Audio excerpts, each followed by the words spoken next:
England is the base. English Muslims are the foundation of whatever's going to happen to overseas Muslims all over the world. The next couple of years is crucial, where you're going to bring more people together. And how are they going to stay together? They're going to stay if you're talking serious content there. You're holding serious discussion. You're holding serious lectures. You're having serious problems. Or you're trying to solve those serious problems. If you give me 20,000 kids in masjids, I'm going to make every one of them a billionaire, inshallah. I'll tell you this. This is how money works. This is how it works. This is how billionaires become billionaires because of the network. It's my first job to find out who's calling the shots in my own mind, my own brain. Most of the people are never going to know whose thought is it that they're following, how human beings behave as a group, that wherever and whichever surah you go through, Allah Azza wa Jalla is going to refer to a group behavior. And if you read the Quran, you see that this is a book of psychology, individual and group psychology. And it actually goes to the epitome of what human beings can actually achieve, and they have achieved. وَالتِّينِ وَالزَّيْتُونِ وَالطُّورِ سِينِينَ وَهَذَا الْبَلَدِ الْأَمِينَ. This is where the Quran says that, you know what, whenever we help you go up to the top of your knowledge structures, your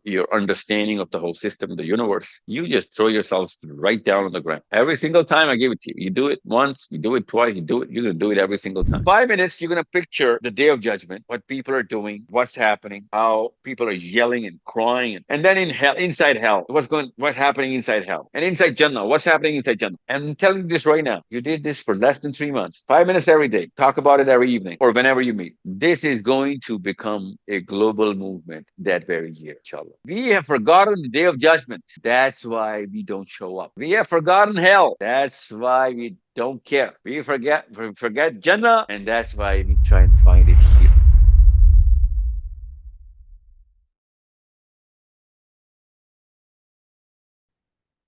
Yeah. Bismillah. Yeah. Brother Can you Akil? get your questions? Yes. Yes. Can I speak now? Yes, please. Sure. Assalamu alaikum to all. So I have basically 2 or 3 questions. I've recently attended your London event and joined IMS UK. So what I want to ask is, what is the ultimate vision of IMS, and why is it important to focus on building a strong, unified global community of Muslims? And then the third question is a little bit different, not for IMS, it's something else. Okay. So IMS is Islamic messaging system. The vision is very clear. We have to build a functioning network of all Muslims. Now, why should we have a network?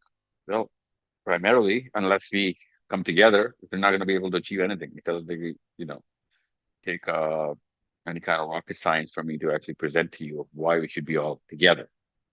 Now, the Quran is very clear about how we should be functioning as a single unit. The Prophet ﷺ has given strict instructions to come together and perform as a single body.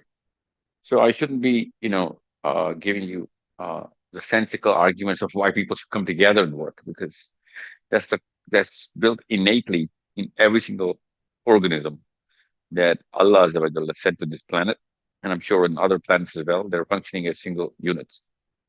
You see any and every species, they come together as a single family, hence the word family given to all those subspecies. We as human beings have this tendency to actually go towards this little element of greed and try and get whatever we can for our own selves and our kids. And so much so that we actually cross a lot of boundaries, and we tend to try and disrupt this harmony of human beings. And hence you see clusters, hence you see subclusters, hence you see groups, hence you see frictions between different kind of groups. Now, there could be many reasons behind this, but primarily the attribute that we are all, born with is also greed. Once a man named his son Haris in the time of the Prophet, and somebody asked the Prophet whether this name was correct, and the Prophet said, "Yeah, it's a very appropriate name because a human being is naturally greedy. So it's a pretty natural, innate, naturally, built-in attribute to ours within our system. Now, it can be used positively. We can harness this little greed towards getting human progress. People have done that. Human beings have been doing that ever since they came to this planet. However, if we transgress so much that we start to isolate that boundary, and instead of being greedy for the whole planet and the whole species, we start to draw lines in which Allah Azza wa Jalla says, "Wa'tasimu bihablillahi wa la tafarraqu." Do not draw boundaries. Do not split into subgroups. Come under the Quran as a single body. Everyone, regardless of what your color and creed is, regardless of where you're born, regardless of what family you're in, come under the light of the Quran, under the umbrella of the Quran, become one body. The Prophet ﷺ said that my ummah is a single body. When one part of it is in pain, every part of the body suffers.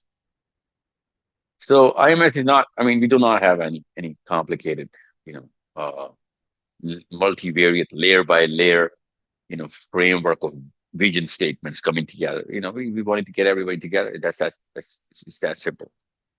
So, what are we going to do when we come together? Well, that's the two-prong approach right now. Why are we saying that there is an approach? Because we're actually thinking about the problems, not just right now, but problems who are people who are going to be coming in as our kids and grandkids. They're going to be facing. So we got to fix that that little landscape for them, because somebody didn't do it for us, and now you see we have 57 different countries only for just Muslims, 190 plus countries functioning, 214, in total, uh, for all the human beings. Human beings were not like this. We were born into this, so we think human beings behave the way they're behaving right now. Human beings never behaved like this. There were only, different areas of the planet, and people used to move around those areas based on whoever can give whatever to that area of people of that area. And that's how migrations used to happen.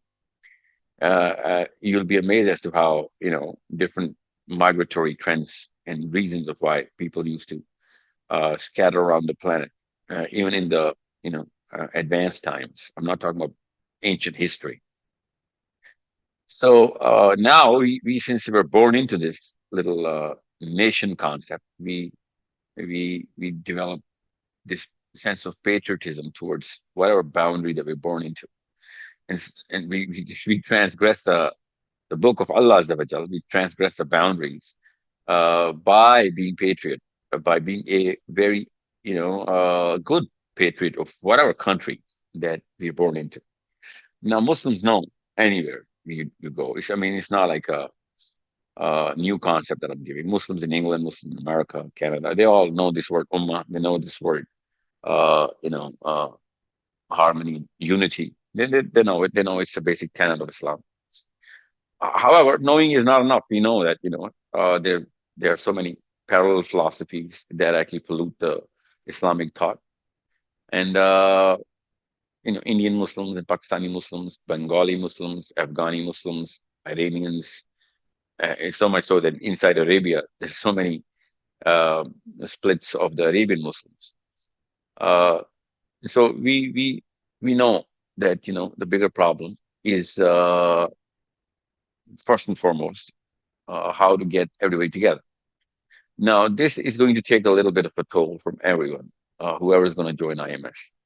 However, that is why we're here in this planet. We're not here to actually enjoy any bits of whatever this planet has to offer. We have to actually fix it. So we are going to first and foremost get everybody together. Now, there's going to be a lot of work laid out right in front of you from IMS Global, which is structured so that any and every topic that you're going to read into, you're going to research, you're going to present, you're going to discuss, you're going to be a part of, uh, whatever club that you're going to be part of. The foundation is very simple. That we're here to work on psychological concepts to get everybody together. And how does that work? We challenge the philosophies which are currently working to split people into different clusters. So that's the first prong, the intellectual warfare. The intellectual warfare is against all those philosophies so that our kids would understand why Islam, why this is philosophy, what is a philosophy, what kind of philosophies are prevalent at this age, in this point in time, in this part of the planet, and behaving by the dictation of some philosopher, maybe 100 years ago, maybe this year, maybe last year, maybe some book somewhere is calling the shots in some kind of policy that is politically and socially exerted upon me. Well, it's my first job to find out who's calling the shots in my own mind, my own brain. Most of the people are never going to know whose thought is it that they're following. Now, that's a primary job to actually get everybody out of the way. And I should be following the thought process of my own Prophet Sallallahu Alaihi Wasallam. That is job one. So, how does that work? Well, what is a philosophy? How do they work? What kind of philosophies are right now running around? How do they mix? How do they originate? How do they prevail? How do they disseminate? How do they withdraw? That's the job of everybody in IMS to start reading into, presenting, discussing with people, answering questions, making sure they're actually answering through correct and factual sources, and connecting everybody through the Quran. For that, you need to know the Quran. So if we are going to teach the Quran, everybody's going to teach the Quran. Everyone's going to teach the angle of the Prophet ﷺ and the Sahaba right off the bat. Nobody else has no nobody can actually uh, come up with something which is going to create a parallel philosophy. You can come up with techniques, methodologies, but the stencil is the same. We only have one stencil, and that is our Prophet Sallallahu Alaihi Wasallam. That's it. If you cannot prove it from the Sirah, you cannot prove it from the Hadith, you cannot prove it from the Quran, most of all, then you're coming up with something new. If we don't want any new philosophy, we want to go back to the original world order. We call it the original world order, which was laid down by Adam alayhi salam, till Muhammad bin Abdullah sallallahu alayhi wasallam. All the prophets came with a singular philosophy. Allah Azza wa Jal does not change his mind. Okay. So we all know that. Inna dina inda Allah Islam. So we we know that philosophy has been the same. Now, for that, we need to understand how to read, how to understand, how to construct these thought structures, which we are running right now in IMS. And not just that, we need to know how to communicate that to everybody in the world. Now, it's the world. The word "world" is not that big.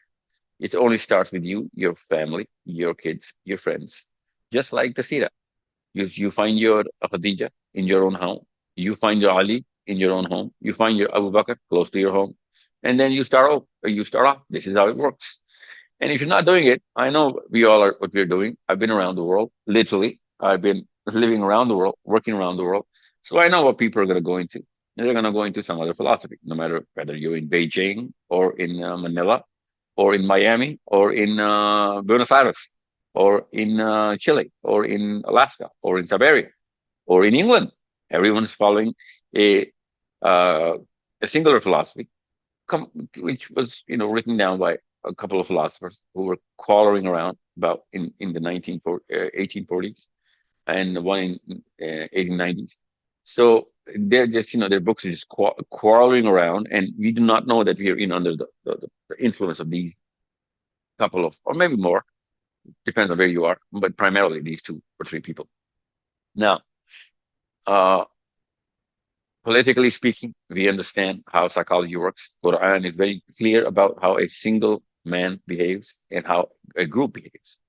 Quran is actually so clear with this topic of uh, how human beings behave as a group that wherever and whichever surah you go through, Allah Azza wa Jal is going to refer to a group behavior. And these are not just stories of the people of the prophets. These are psychological manifestations of groups under different circumstances.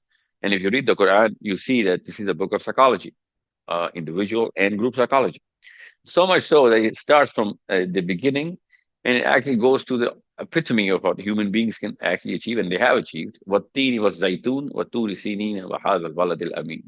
This is where the Quran says that, you know what, whenever we help you go up to the top of your knowledge structures, your understanding of the whole system, the universe, you just throw yourselves right down on the ground. Every single time I give it to you. You do it once, you do it twice, you're gonna do it every single time. And the Prophet ﷺ then gives us a very clear eschatological, right to the last day of this planet, all the narration of what's going to happen. And we know that until Isa ibn Maryam alayhi salam comes back, human beings are not going to come into a singular function. And so much so that what Tini was Zaytun is going to repeat itself. And when Isa ibn Maryam is going to go, human beings are going to make their subclusters right back like the way they want to. And Allah is going to lift the Quran. No more guidance because you just don't. You just take it for granted every single time. We show you the progress. We show you harmony. We show you global peace for the one and only time. We show you global peace, and you throw it away. So that's going to be the last draw. So until that day comes, till Mahdi alayhi salam comes, till Isa ibn Maryam alayhi salam comes, our job is to make sure that we perform the same job. It's very simple. Get everybody together. Now, how are they going to get together? Well, philosophically aligned, number one, and psychologically enabled, number two. That's the second prong. Psychological warfare. It is very clear. We're going to actually, I don't have time to actually go through bits and pieces of what IMS is discussing right now. You have to go and check it yourself. Hopefully, our Android testing is just about done for our IMS app. Hopefully, IMS UK is going to start off aggregating people under that application so that people can come right into some clubs. We have already made four prongs inside within the psychological warfare and intellectual warfare. Those four prongs are very clear. The four departments are given by the Quran. We are using the Quran. We are using the attributes of our Prophet ﷺ and all the prophets that Allah sent, and they're combined into our Prophet ﷺ. And Allah says that whatever happened from Adam al-Islam till Ibrahim, I'm going to give it to Muhammad bin Abdullah. Whatever happened between Ibrahim al-Islam and Musa al-Islam, I'm going to give it to Muhammad bin Abdullah. Whatever happened between Musa al-Islam and Isa ibn Maryam, I'm going to give it to Muhammad bin Abdullah. And whatever happens between Isa ibn Maryam, between him and Muhammad bin Abdullah, I'm going to give this to Muhammad bin Abdullah, and he's going to come up with all of these four combined in just one man. And what are those four things? What are those four techniques? What are those four elements and compartments of knowledge and technique and methodology? That's Yatlu alayhim ayat, how to decipher the whole universe and how to decipher the signs of Allah, how to decipher them, decode them, and present it to the planet so that they can actually get to Allah and understand why Allah's system has to be enforced and applied and maintained. Unless we understand Allah, you're not going to be able to forcefully, put people under your system or your argument, let alone your system, just a mere argument. So you're going to get your arguments based on your knowledge. All the prophets, alayhi salam, used to do Yatlu alayhim ayat until Ibrahim alayhi salam came. Of course, he continued the Yatlu alayhim ayat spree. Okay, every prophet does. They carry it forth. But before Ibrahim alayhi salam, there was no Yuzakihim.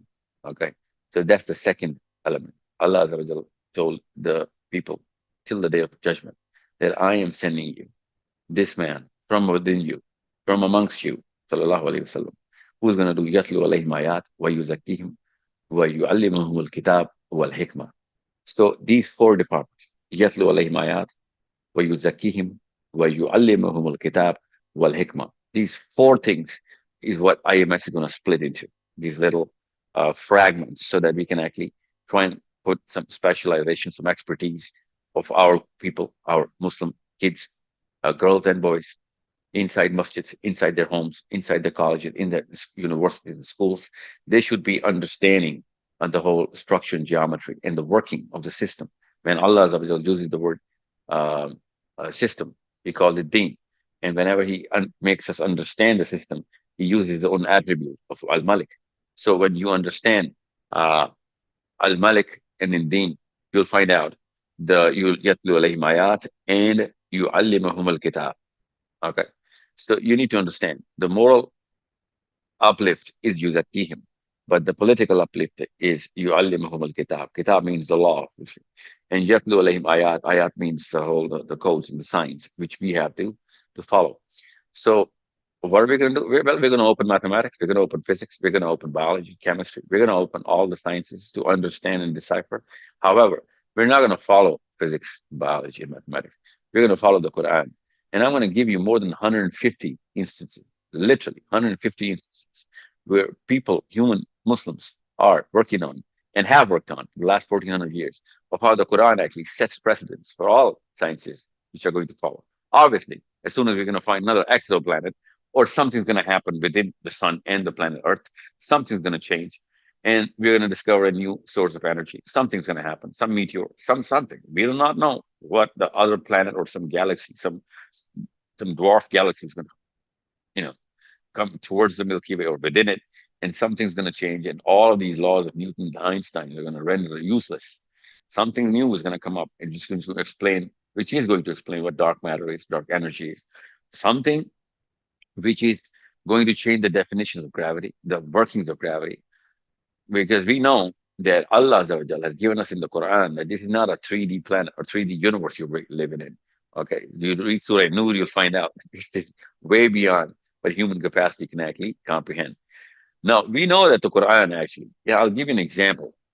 1400 years ago, Abdullah bin Abbas, when he was given a question by the Sahaba, that what does Allah Azza wa Jal mean in Surah Takwir when he says, إِذَا shamsu كُوِّرَتْ, when the sun will be darkened. Now, you read the translation, you'll find out that whoever wrote the translation of the Quran, you'll find out yourself, don't worry. And I'm giving you a testimony of the Sahabi, the top Sahabi, Abdullah bin Abbas, radiallahu anhu. Now, the way he actually interprets this ayah, there's written testimonies. Okay, that's what Yatlu alayhim ayat students who are working on this. I need you to start with Abdullah bin Abbas and end with Ali bin Abi Talib. These are the two names. You're going to understand how they did Yatlu alayhim ayat under the tutelage of the Prophet sallallahu alaihi wasallam, and you'll find out how amazing, how magnificent, how majestic, and how accurate their interpretations are of the Quran. So what Abdullah bin Abbas did, which is something which is magnificently strange, that he took the turban of that very guy who asked the question, said, "Give me your turban," and he opened the turban. And he started turning the turban, and he said, "This is how the sun will be darkened." Now, 1400 years ago, إِذَا الشَّمْسُ كُوِّرَتْ, Abdullah bin Abbas is holding the turban, he's turning it around, just like we tie the turban. And now we know that any star that turns into a black hole goes into a spiral, and you can see the tail, and this star is going into its own singularity, okay? And this star is the center of this spiral, just like turning the turban.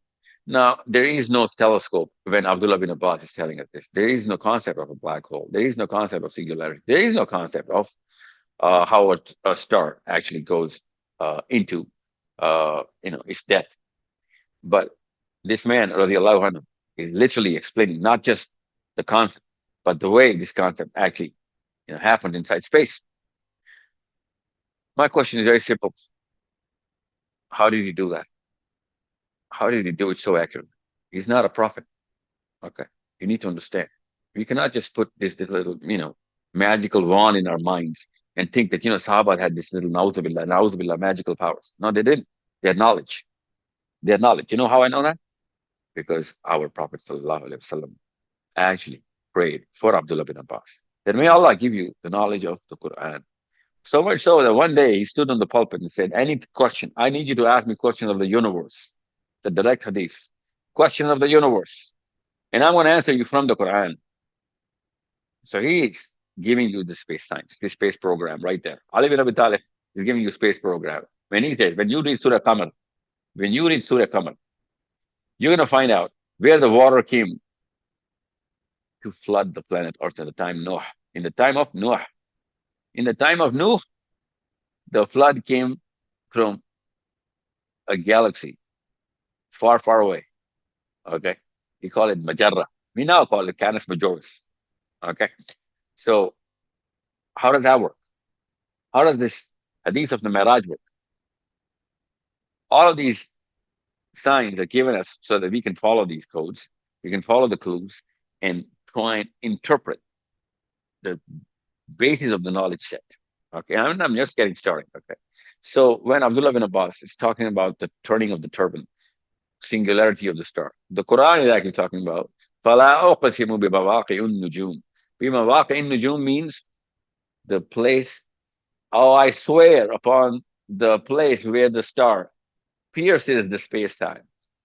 This is the literal translation of the ayah.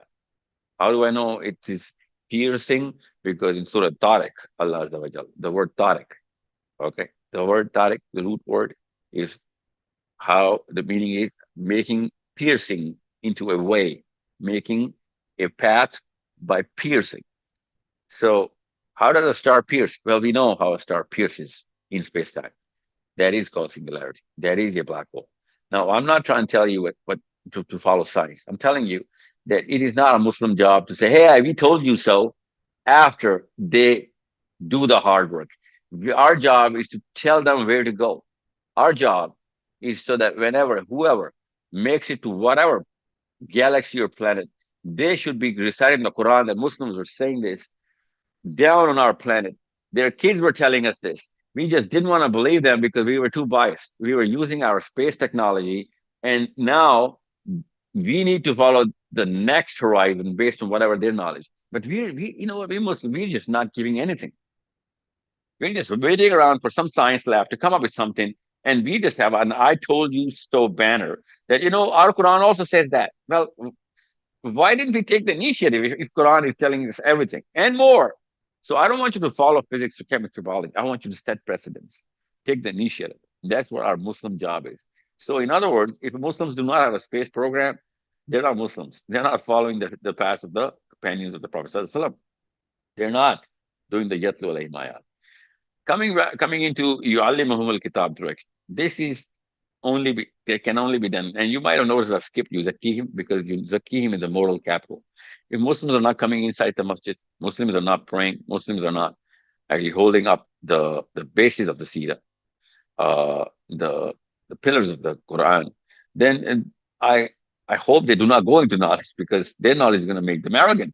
We need to clean ourselves from all of that, those attributes that we're like, for example, arrogance and deceit and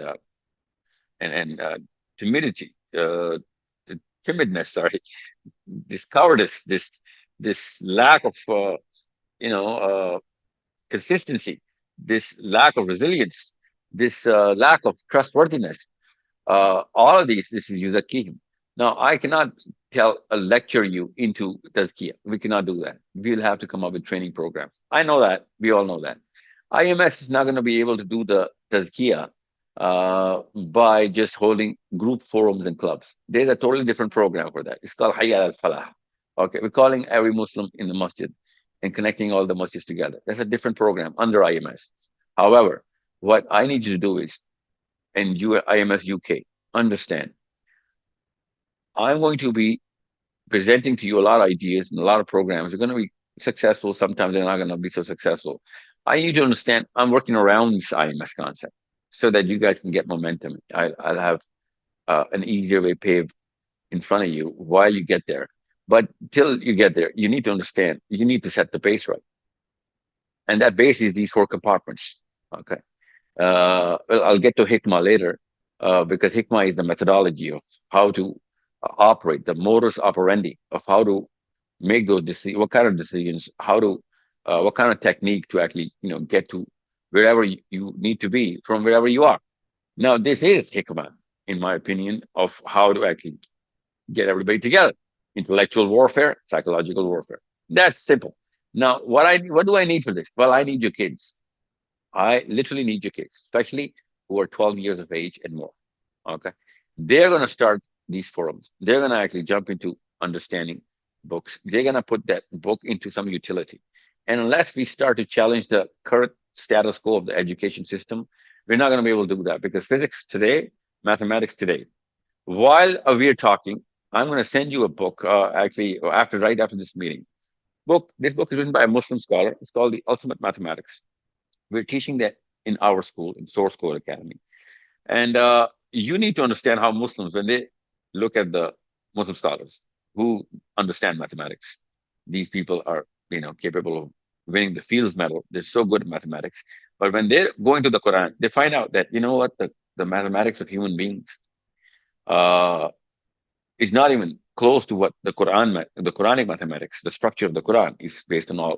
All of that is based on very advanced level of mathematics. Let me give you an example so that you will understand why you need to go through that book. That book is part of the curriculum of our kids who are actually literally a 7, 8 year old. That's, those are the students of source code. I need you to actually understand why IMS needs to take up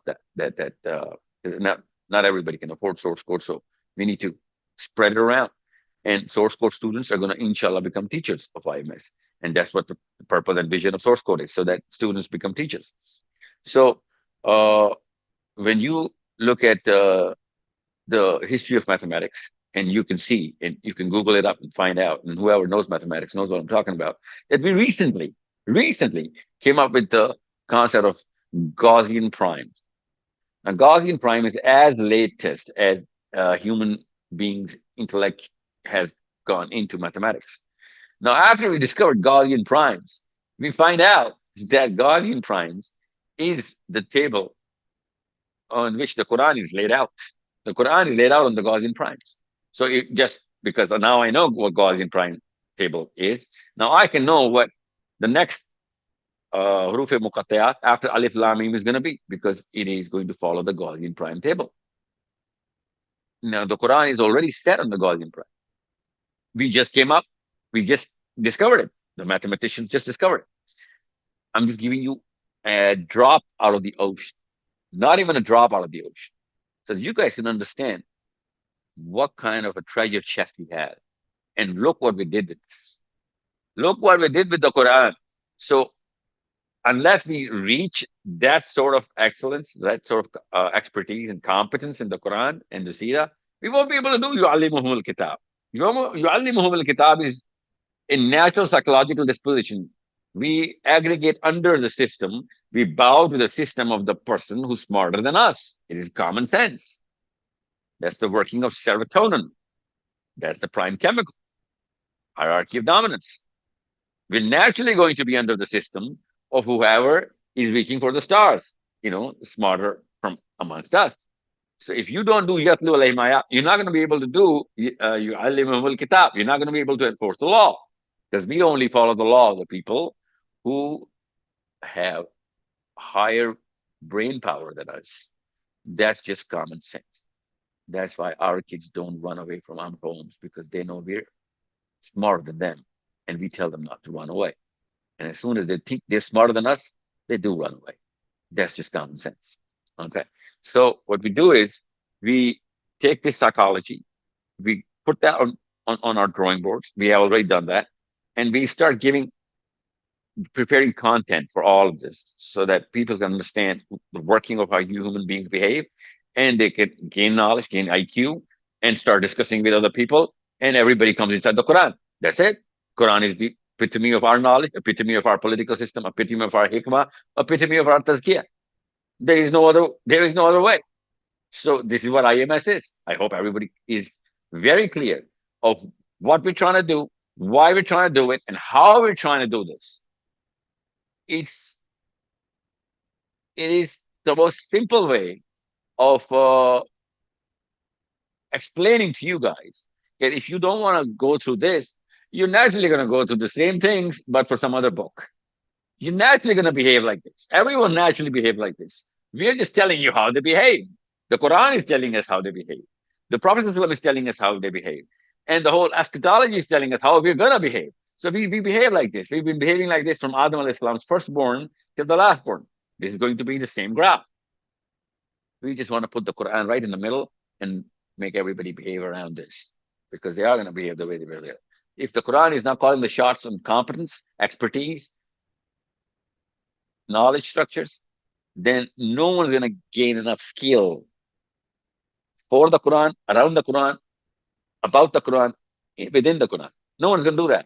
We're going to go to some other science, some other mathematics, some other space program, some other political program, some other in knowledge set, because those people will be deemed more credible than our kids 60 years from now, 100 years from now. It's that simple. I hope I broke it down for everybody to understand how simple things are. We just have a way of, you know, going towards something, thinking something is so, uh, you know, appealing just because it's complex. It's not complex. The hierarchy of dominance is going to play its part, and whenever, whatever physics or biology or mathematics is going to find with chemistry, chemistry is going to win. It's a human chemistry. And Allah was saying, you want to know, look upstairs in the heavens and look inside you. You're going to find the same thing. And then you're going to find out the Quran is the book of Haqq. That's the only and absolute truth. So what is up there and what is within me? I can give you 100 similarities between the galaxy, whatever the operational structures and the phenomena and the mechanism, and the same mechanism with us. And we haven't even, broken the first layer of how the brain works. I want our kids to understand how the brain works. I'm just telling you human behavior. That's not the brain, that's the mind. So you need to understand, we have not even scratched the surface as human beings. We need to go deep. We need to understand our book. We need to explore it and be so eloquent in presenting it to the planet. How are we going to do that? We're going to discuss every bits of it. And we're going to use any and every person of knowledge, be it a Muslim or not Muslim. And we're going to gain our IQ and make sure it transfers to our kids. So hopefully in about 5 years, a little less, maybe more, I don't know, wallahu lala, we will be in IMS sponsoring our kids to go to Cambridge, go to Harvard, go to Yale, go to any and every part of the corner of the planet, wherever this knowledge is available, and come back, because we need to develop our kids. IMS is going to become a community very soon. If we can become a community, then we can sponsor any and every kind of program, not just the space program, but the human space program as well, the human capital program.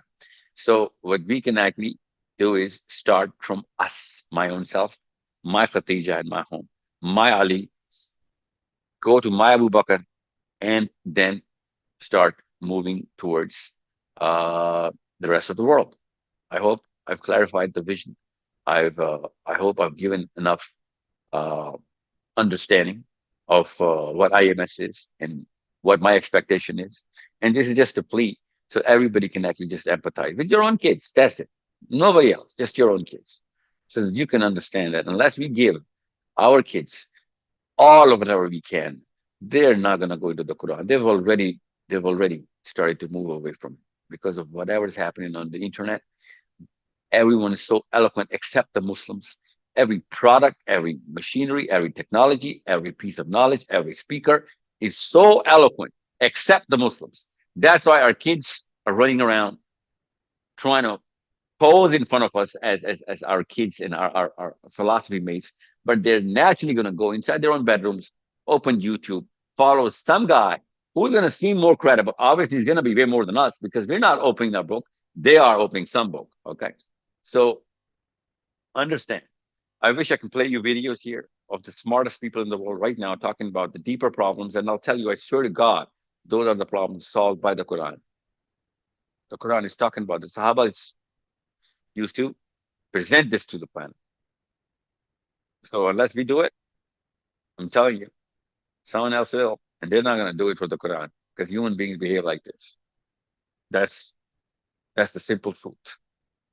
That's how it's going to happen to my kids. And if your kids are not going to take the lead, then my kids, they're going to follow the lead of somebody else. If my kids are not going to take the lead, your kids are going to take follow the lead of somebody else. And that dude is not going to be a Muslim. I promise you this. He's not going to teach you the Quran, or he's not going to introduce our Prophet ﷺ to that guy. He's going to be introducing a lot of other prophets. They're not going to be sent by God. They're going to be prophets of, the current world order. And there are many. There are many. I tell you this. I know them. I know some of them. There are many. Okay. So it's time to divorce This is little clutter of whatever attempt and you know uh, uh, trials and experiments of what human beings are doing, and go to the actual source of knowledge. Now is the time. Yes, sir. I hope everybody's clear. Sister Sumera, can you unmute? Yeah. Assalamu alaikum. Can you hear me? Yes, Wa we alaikum can. assalam. Yes, I can hear you. Sir, basically, I've joined IMS about a year ago, and I'm attending sessions on Sira and Muslim identity and some other tasks I've completed. I just want to ask, I just want to see, know your view of like IMS making a significant impact in the lives of Muslims, like globally. Like, do you think there are concrete objectives, or is there a timeline? Or what's the future of IMS like in terms of its impact globally? I just answered this very question. Sorry, sir, And sir, I just want to clarify on, like, because we are attending those, like, say, the sessions, like CETA sessions or IMS identity, but is there like a timeline? Like, are we just going to attend and then um, is there like a finish line, or are there like more courses or? yeah, I'll be pouring in a lot more courses, but it's not my job to pour courses. It's everybody's job to start coming up with, because I gave you the four compartments. Now, these four departments are inviting a lot of courses. Now, Sita is going to go through all of them, through all these four compartments. Sita is the only wisdom that we have. Okay, after the Quran, obviously, but the Quran actually uh, is better understood if you understand Sita. So, I do not know what you mean by timeline. So let's just say uh, your kids, if they're 10, before they turn 20, I better be reading a lot of articles or books written by them in whatever country I'm in, regardless of whatever country they're in. So I need to understand, uh, you need to understand that our vision is so our kids can actually start presenting and start becoming writers and start becoming thinkers and start becoming influencers. And they can only do that if they have a lot of people to influence. And our job at IMS is to give them the audience. Okay, not everyone's going to perform at the same level, but the bare minimum anybody in IMS can do is to help people perform. Even if I cannot gain in knowledge from a certain book, I can help somebody else to do that, and he can become, the expert. So it's going to take some time to actually go into expertise. But right now, there are four levels of knowledge. We have to start with level one so that everybody can understand basic terminologies of the Quran. And these four compartments are inviting, natural sciences. And yu'allimuhum al-kitab is inviting social sciences. Yatlu alayhim ayat is inviting natural sciences. So you need to, start building up that.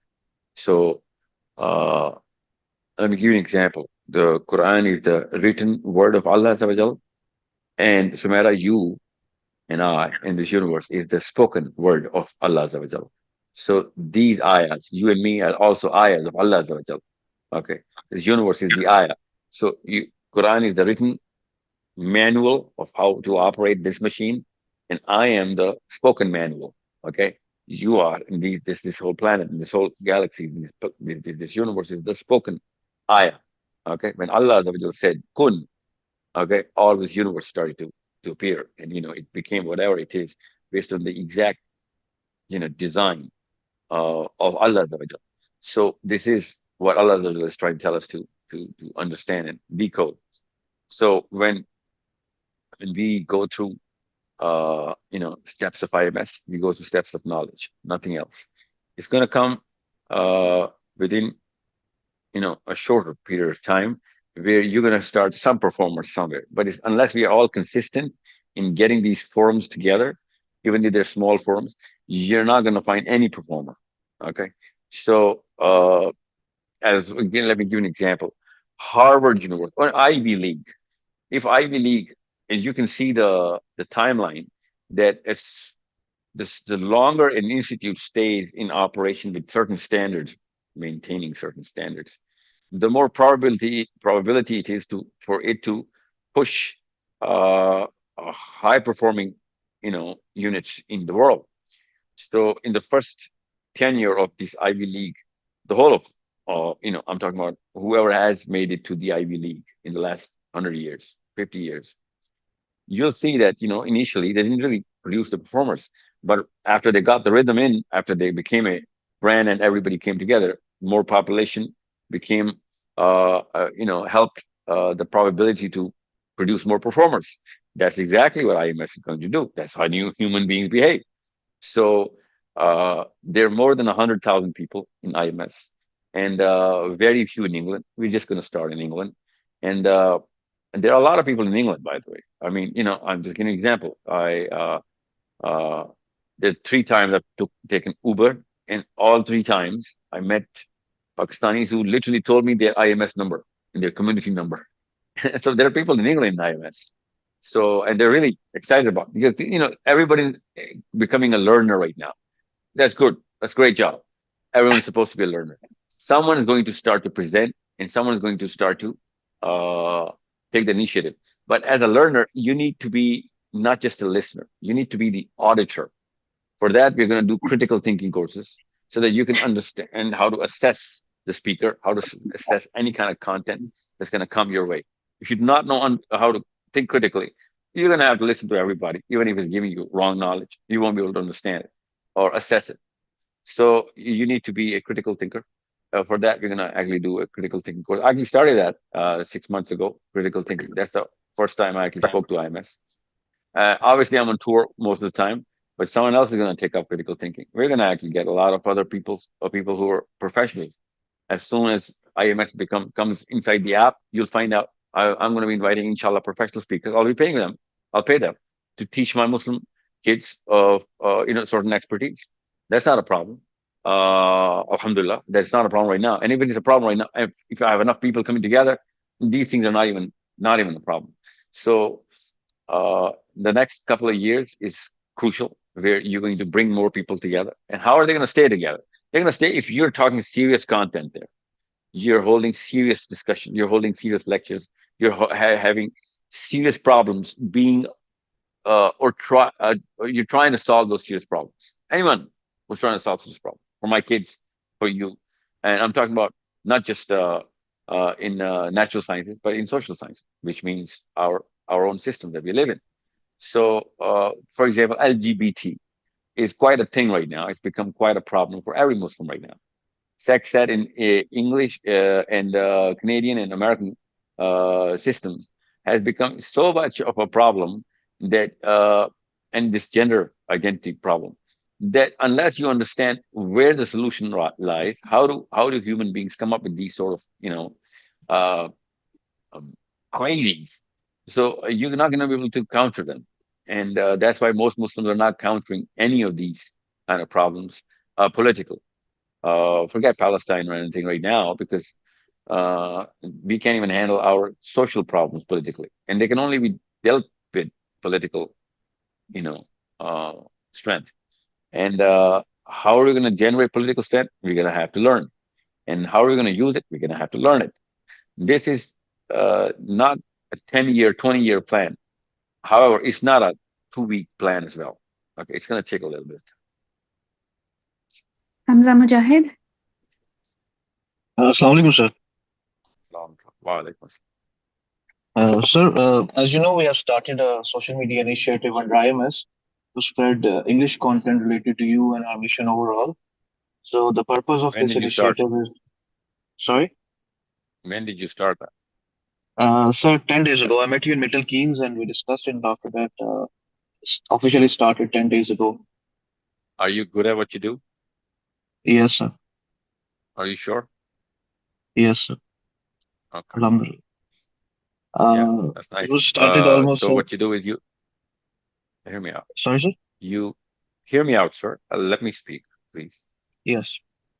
So what you do is, if you're good at what you do, you train a very big draft of people of how you're going to create a very big team. Every one of your team member is going to have a single mission and vision. So you'd be scattering your work around people and you're going to crowdsource it. And once you're going to crowdsource it, even if you have 100 people, social media, you're going to have an army of social media, a big engine.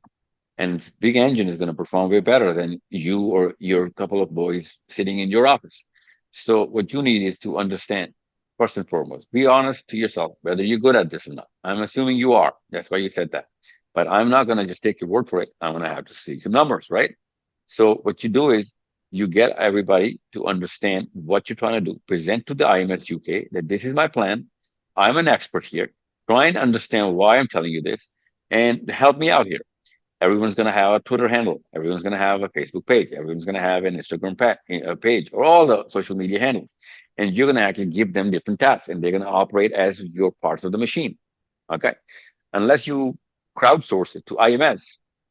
I don't know why you would wait for not crowdsourcing it to IMS. Okay. Anyone would do that. Different political regimes in the world do that. You got thousands of people in Pakistan or India or Bangladesh or wherever, in England as well. They can help you do that. However, I do not know where you're drawing the lines on only English because you need to, because English and Urdu don't really mix in a lot of levels. So you can get a lot of help from English locals who are in IMS and tell them, train them what to do and how to do it, and then you know, go crazy.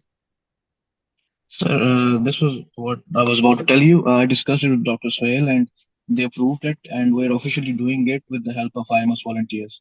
I have trained more than 15 volunteers up till now, and they're going to train more 15 people. or 50? Yes, sir. 15, sir, right till 15. now. Yes, sir. It took you 10 days And to get 15 volunteers?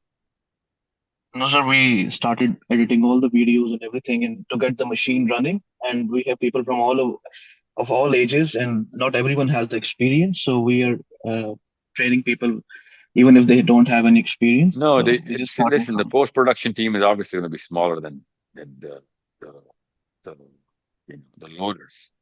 I know you Yeah. need a post-production team, but I'm not saying give it to thousands of people for editing or editorial purpose. That's that's not realistically possible. However, if okay, let me tell you, if I had 100,000 people who are going to post anything I write, I've got the biggest power in the planet, buddy. 100,000 people, whoever they're going to post whatever I write, they're going to repost, rehash it. I can actually change some presidents in some countries in the world. You need to understand. If you're not using that or you don't understand, because they don't need to have experience to load. They already have the experience to upload a reel or a hashtag, rehash a blog or a vlog, right?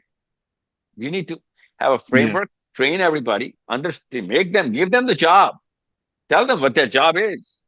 Okay. They're only going to do it for IMS. You're not going to be able to post your own products or services there. But Mm, you're not here for your own product or service. You're here for IMS anyway. So they're going to be jumping to do this for you. All they have to do is just get the content, repost it, right? I'm just telling you the lower end of the machine. You're talking about the higher end of the machine, which is the editorial work, shooting the video. I know that's not everybody's job. And even if it was, not everyone's going to put their time into it right now. Yeah, give it a year, maybe two. Everyone's going to become your editorial buddy. But right now, I know it's too soon. So what I need is a framework from you. And if you can give me a framework, then yeah, we can talk about how soon can we actually get this IMS UK running the shots on IMS Global. I yes, sir. believe that IMS UK can call the shots on IMS Global in America, in Indonesia, or Europe or Africa. I believe Yes, sir. that, but I Sir, I need a framework. just last in just last 10 days, we have like uploaded more than 450 videos, and we have made more than 80 to 90 new accounts, Hamza, specially specified to this Hamza, purpose. Yes, sir. Hamza. Let me ask you a question. How many people are in this Zoom meeting right now? 100. So you posted 450 videos, and only 100 people showed up. Yes, sir, because we are just created the new accounts and they're warming up, and it takes at least a month to get the machine running. So it's just a start, and we are working as much as we can on it. So I'm not doubting that you're working very hard. I'm not doubting that. What I'm saying is that if 100 people show up, that's a marketing failure, buddy. okay, sir. Yep. I'll present my plan to you, and I must you can then we can see what changes Or can be done. as soon as possible, because we might have to change all of it because the plan failed. It's okay, you reinvent the wheel. It's all right. Don't worry. It's going to take a lot of effort. I know, but most of the effort should go right here, not here. Okay, here. Yes. Sister Fatima? Assalamu alaikum. Alaikum assalam. Sir, I have a question. I'm from Bangladesh, but I live in Dallas. Uh, I'm a Canadian citizen as well. My question is, I understand the overall vision of IMS and all the plannings that it's doing, but I'm just not understanding, being a Muslim, but from a different country than Pakistan, what should be our contribution to IMS at this point? Why did a country got to do with anything? No, They're because Muslim. your plan is you are going to all the countries like Australia, UK, and all, doing this awakening mostly to combine the Pakistani people overseas, right? Is it like that, or No, maybe I'm no, getting no, it no, wrong? no. Maybe we all 2 Muslims should billion be here. people. 2 billion Okay, Muslims coming together. okay. And so here's my second question: when you are planning for US, like your next tour, you finished Australia, UK, and then again back to UK, but then went for Canada and US. Fatima, there are two reasons why I have to come to England a lot. There are 4 million Muslims in the tiny little country of England. Yeah. So I need to be in UK a lot more. Now, Fatima, you are a Bengali girl who is a Canadian citizen living in Dallas. Is that correct? Yes. Let me tell you my problem, Fatima. How old are you? I'm pretty old. I'm 40. Okay. We need to get rid of that little voice, which actually, disrupts Can your you hear me now? psychology. Can you? Oh, No, okay. no, I'm talking about your inner voice, which was giving you problem, Okay. telling you your age. Listen, you've been around the world, Fatima. I want to ask you a simple question. How many Muslims? How many Muslims in America?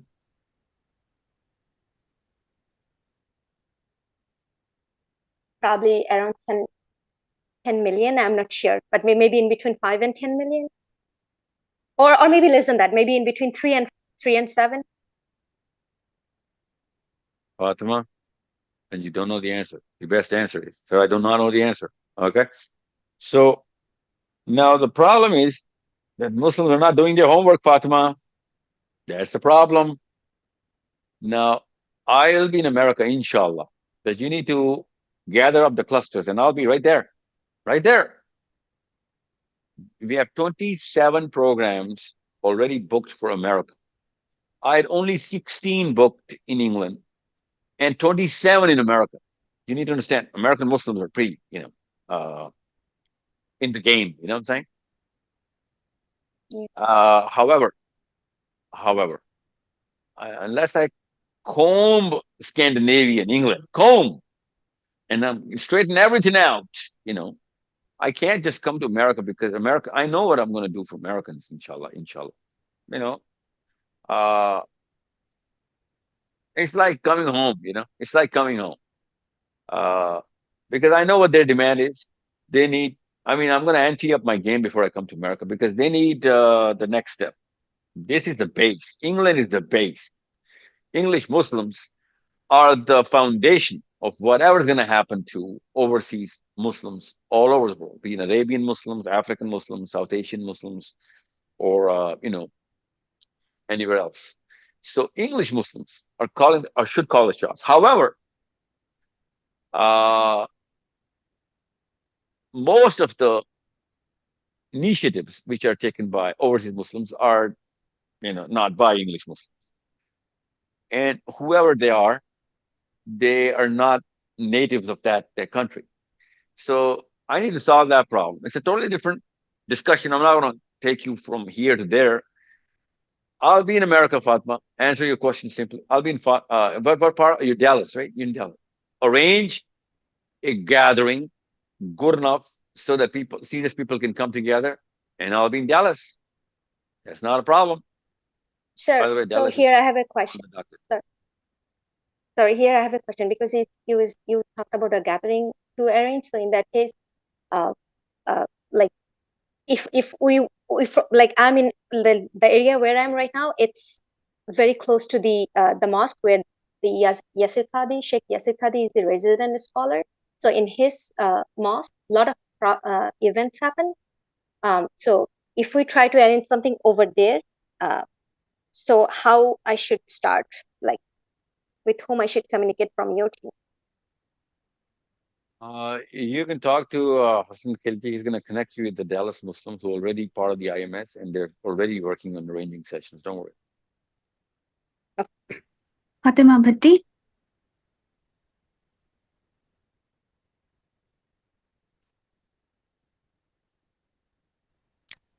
Assalamu alaikum. Alaikum assalam wa rahmatullah. So my question is more directed on the IMS UK functioning of the teams. So as the moderating part of the moderating team, one of the problems we are facing is not having enough people using their initiative in the session. So my question to you Say is, that, I'm sorry. do you have any Not enough people using what? their initiative in the session and actively contributing? It's still quite a low percentage compared to how many people have joined. So do you have any suggestions on how to make the sessions more engaging to help members use their initiative and become more active in the sessions that we uphold every week? Well, my suggestion is just one. Unless you talk about the actual problem what people are facing, no one's going to come and listen to you. It is that simple. You need to know what they're suffering from. Because a cancer patient is going to read all the journals in the world about cancer. Okay. And unless you're talking about cancer, he's not going to come. So you need to understand you need to talk about real things and relevant things pertinent to your area. And unless you're going to open up topics which are pertinent to them and about their kids, they're not going to come. Secondly, you need to have people who can communicate.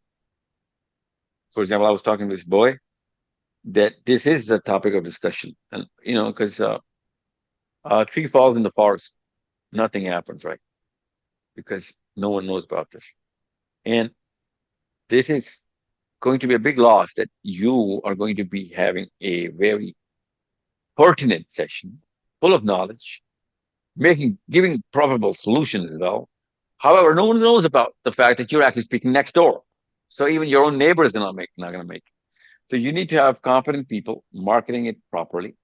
And it's all free. I don't know why people wouldn't show up, but sometimes a lot of people don't show up for free programs. Okay, that's also going to be a problem. However, we're not going to charge for anything, don't worry. You need to have a very strong social media team helping you out. And you are the social media team. Make sure you understand that. Someone's gonna do the technical work. All you gotta do is make sure you're functioning part of that social media team. If you're not a functioning part, then you are where the buck stops then. Okay. So you're gonna become a showstopper. You're gonna become a bottleneck at best. So know what the media team is trying to do and help them, guide them. Actually, your feedback is going to help them improve it because obviously whatever they're doing is not working. And a lot of people when they come together and brainstorm, you guys are local. I can't dictate how to actually market anything in England, right? I'm not English. You guys are. You know your ways around London or Manchester or Birmingham, right? You know what kind of events are going around in what season. I was in Southampton and we mistimed it because Southampton was playing Liverpool. That very day, I was supposed to speak in Southampton. No one's going to make it. And that calendar was locked a year ago. It's pre-season, and everybody knows when Liverpool is going to play Southampton. But the Southampton event was on that very evening. Couldn't even find a park in front of my own masjid. And it's pretty far from the football ground. Somebody mistimed, right? So if you, I mean, I went there. I mean, there were enough people, and there was a girl who did this. May Allah be pleased with her. A girl gathered everybody. She couldn't gather anyone with a sizable number, obviously, because Liverpool is playing Southampton football. Now, that's like that's like opening a restaurant on the first day of Ramadan for breakfast.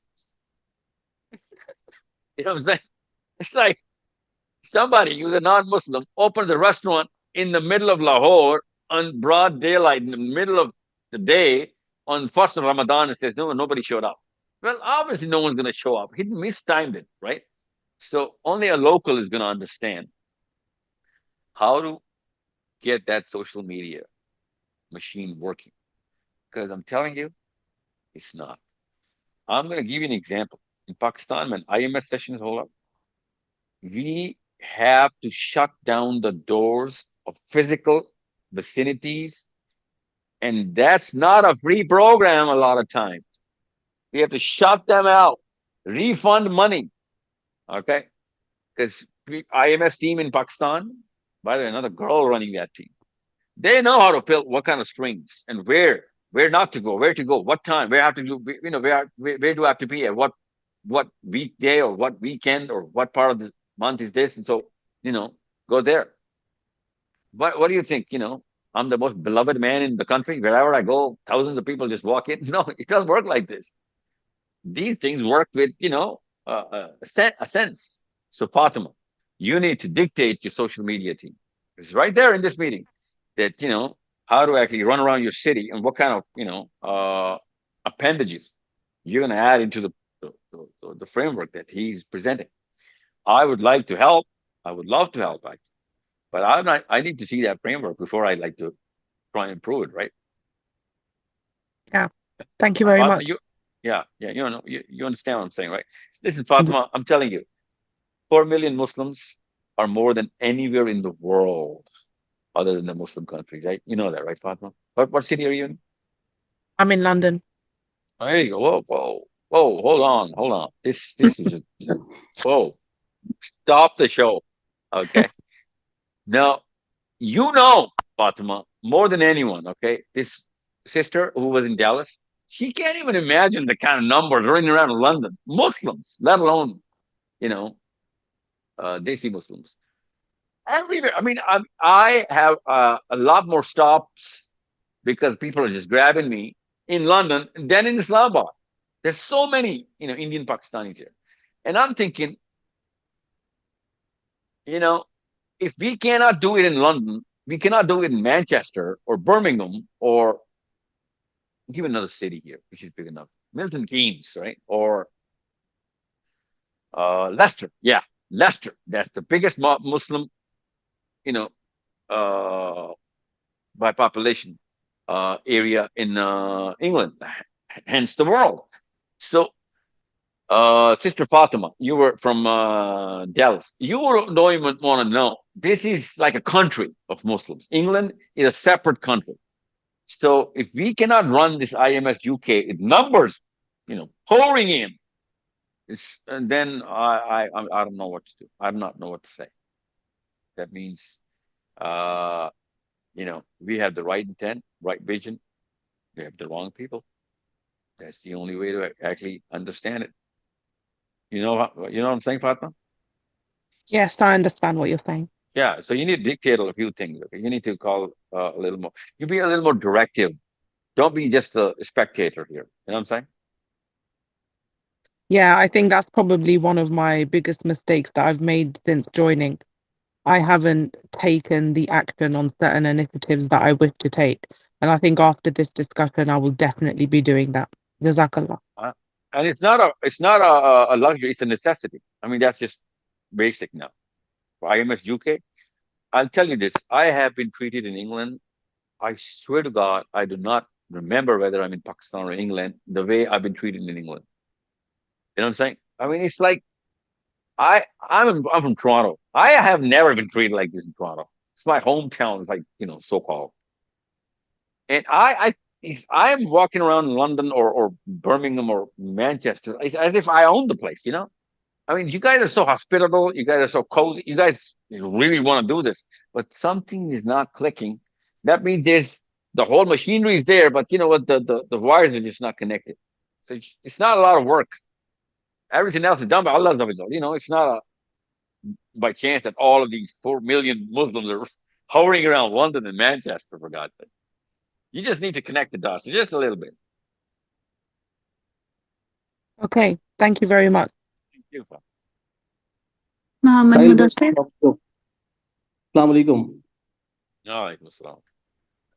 Sahil bhai, I want to ask you. I was doing some research, and it is about that. So, like people say, like our ulama also say that Hazrat Adam alayhi salam came like approximately 10,000 years before, at an approximate. But some of the Before what? fossils and all that we find, it shows like even this was even before that also. So, in Before? this, Oh, okay, I before got it. 10,000 years also. I mean, the human was on the face of the earth So long back what's your before that, question? according to What's your fossils. question, sir? I'll answer the number of years, but what's your question? Yeah, my question is that I saw in Al-Hijj ayat number 26, Allah used the word insan in Arabic, that Allah created insan.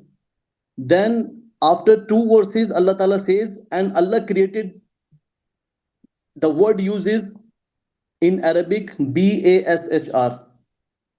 That's not insan, insan. So these two words are different. So do you think insan and bashar is different? That Allah created insan first, and this is Allah Ta'ala created insan, that is the past tense. But when Allah Ta'ala says Allah Ta'ala will create bashar, that is in the future tense. So does it imply that Allah Ta'ala created insan first, then perfected it by putting the soul, and final form was the bashar, that was Adam alayhi salam?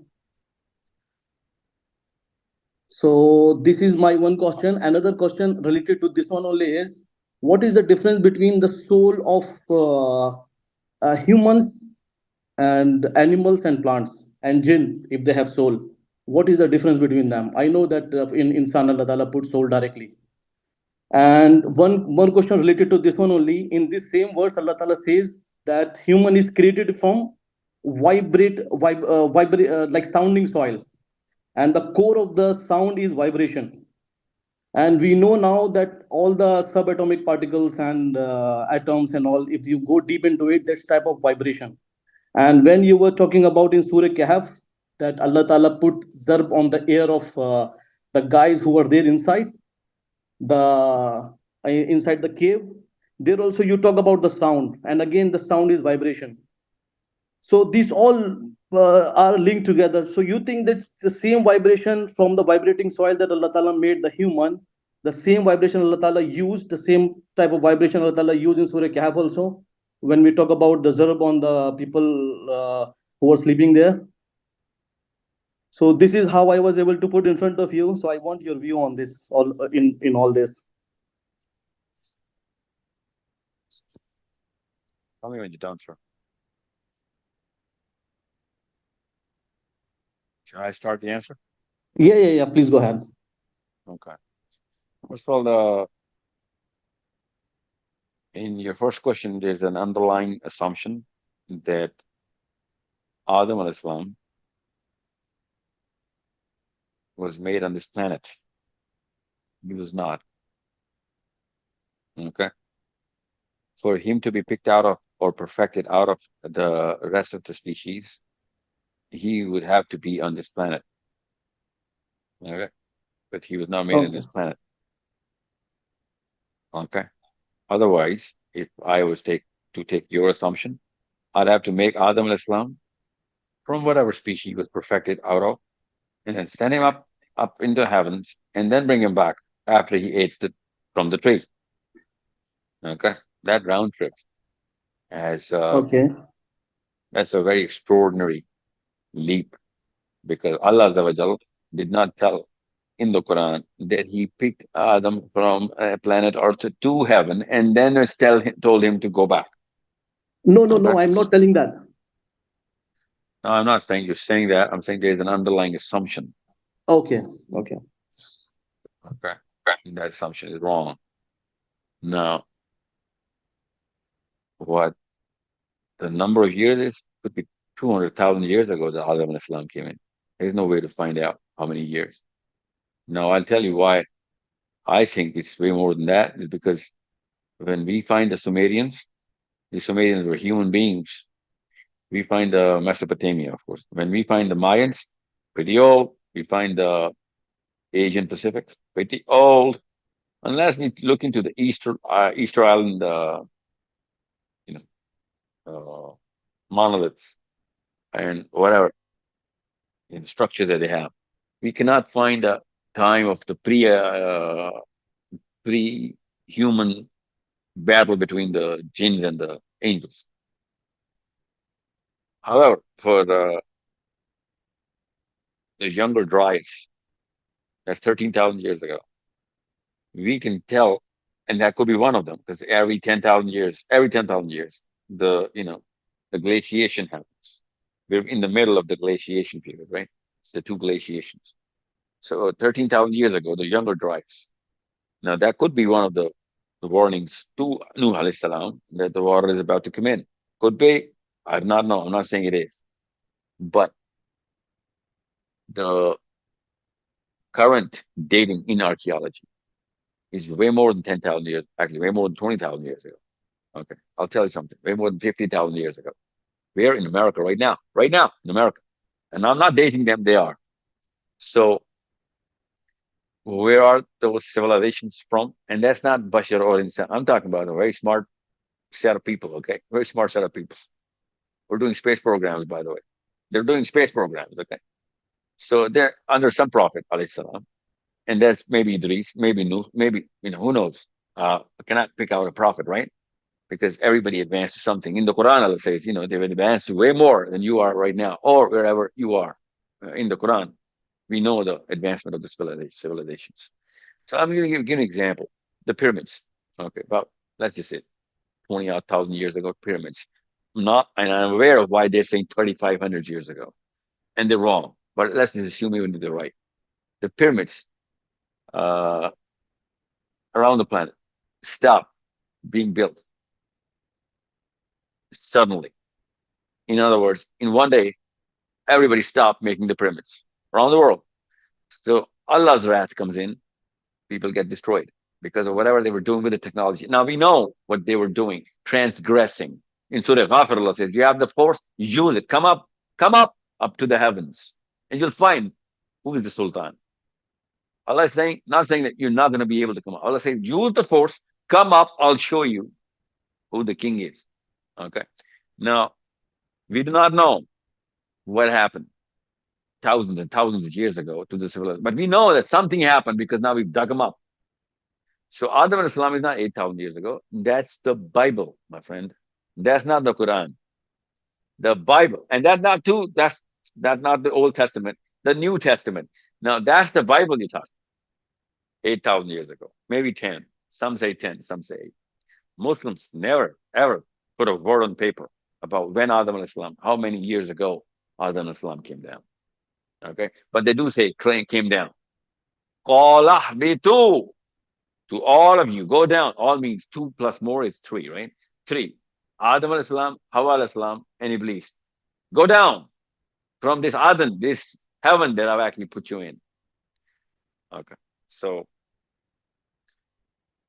Adam al-Islam, for him to come out of a species which most Muslims now believe because of the pressure of the philosophy, which is non-Muslim, and now Muslims are starting to come out. Muslim scholars are saying, hey, you know what? Yeah, Adam could have been evolved out of a species because Allah says, we picked him from them, a plural tense, that we chose him from them.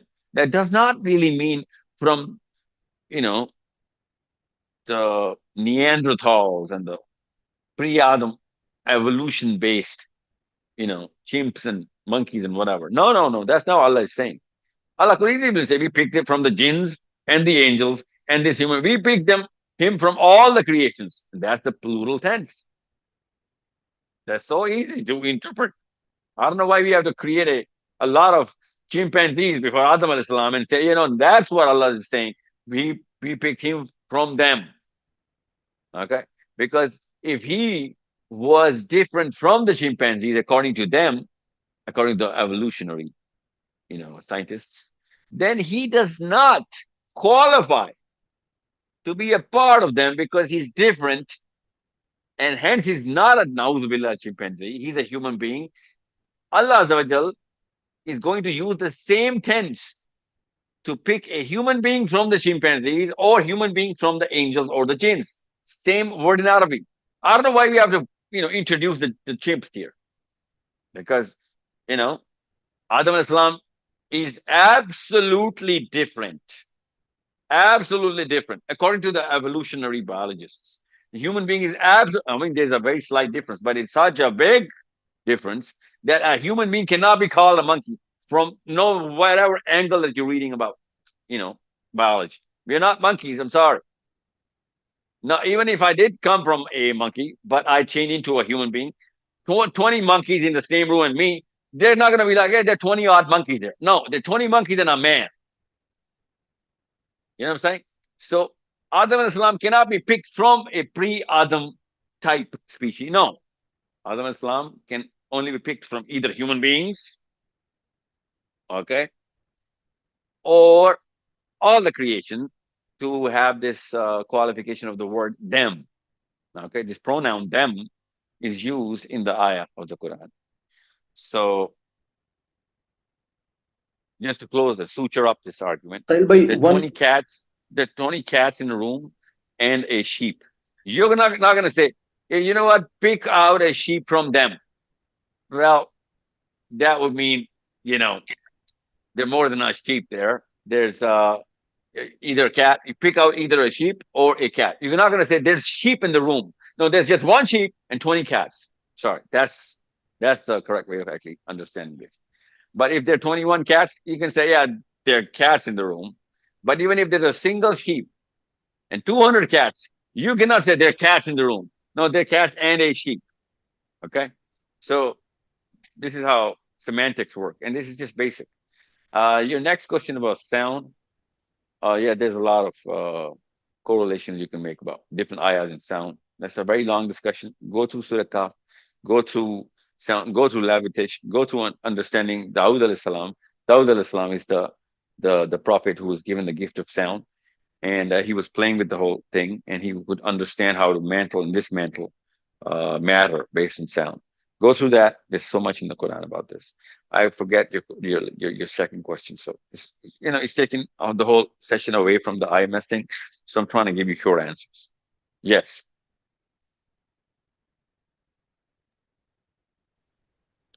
It's not taking anything away from IMS. It's taking us away from this agenda of the meeting today. It's just an intro meeting. Yeah. Okay. Last question there, my dear. Yep. अस्सलाम वालेकुम sir.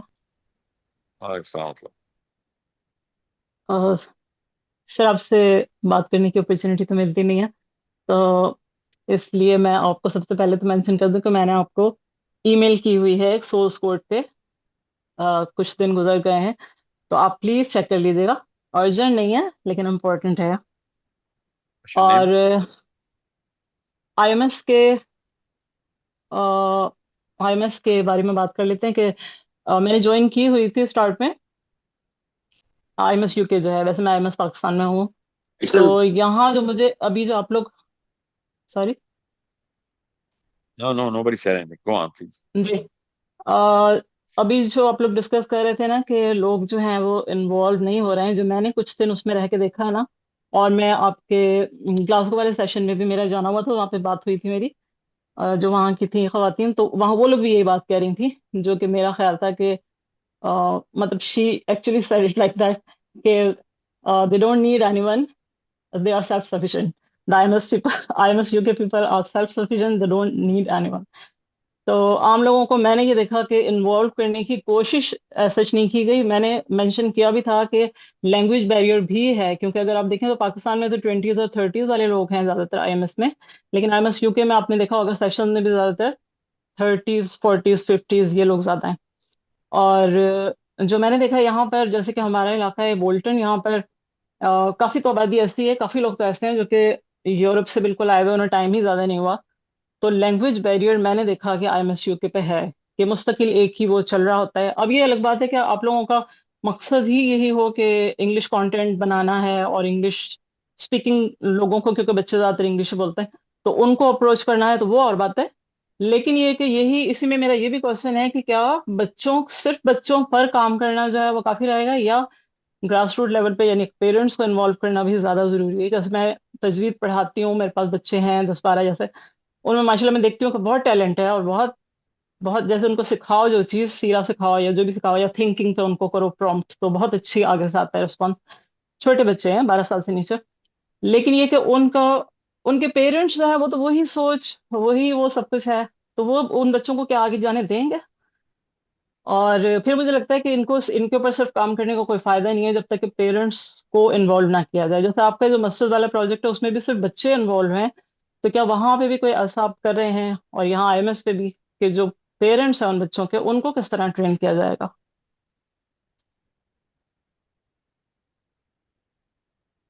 ना workshops कर रहा हूँ मैं पूरे England में parenting की, इंशाल्लाह। That's the only thing I can do. Public session में पेरेंट्स ही आते हैं। That's also something that I am doing. I can do 100 public sessions. They're free. You go there, you gather people for public sessions for parents only. I'll come there. जब तक मैं जिंदा हूँ इस्तेमाल करें मुझे। मैं मैं तो कह रहा हूँ पेरेंट्स को अलग से बुलाएं। You right about this. मगर उर्दू कंटेंट में बच्चे नहीं आएंगे, I guarantee you that. Okay. England के इंग्लैंड के बच्चे नहीं आएंगे। और यू राइट, पेरेंट्स को अलग से बुलाना जरूरी है, इसमें कुछ शक नहीं। Okay, so let's just take last question from Ms. Farhan. Can you cancel my next session, please, Naveen? Yeah, sure, sir. Thank you. Ms. Farhan.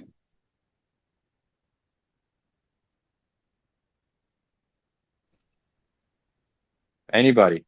Assalamu Forget alaikum. Miss Paz. Assalamu alaikum. Walaikum salam. So she's here. She's here. She's here. Miss Oh, Paz here. okay. Yeah. Sorry. My question is, during your UK tour, what city inspired you most in terms of their clarity of Islam, and what city disappointed you the most?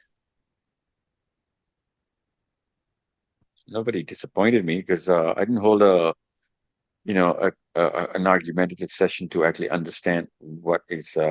But I tell you, Scotland has been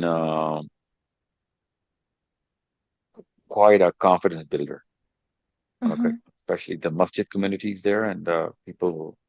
I'll tell you. I'll give you an easier answer. Girls, women in England and Scotland are way more in the activism than boys.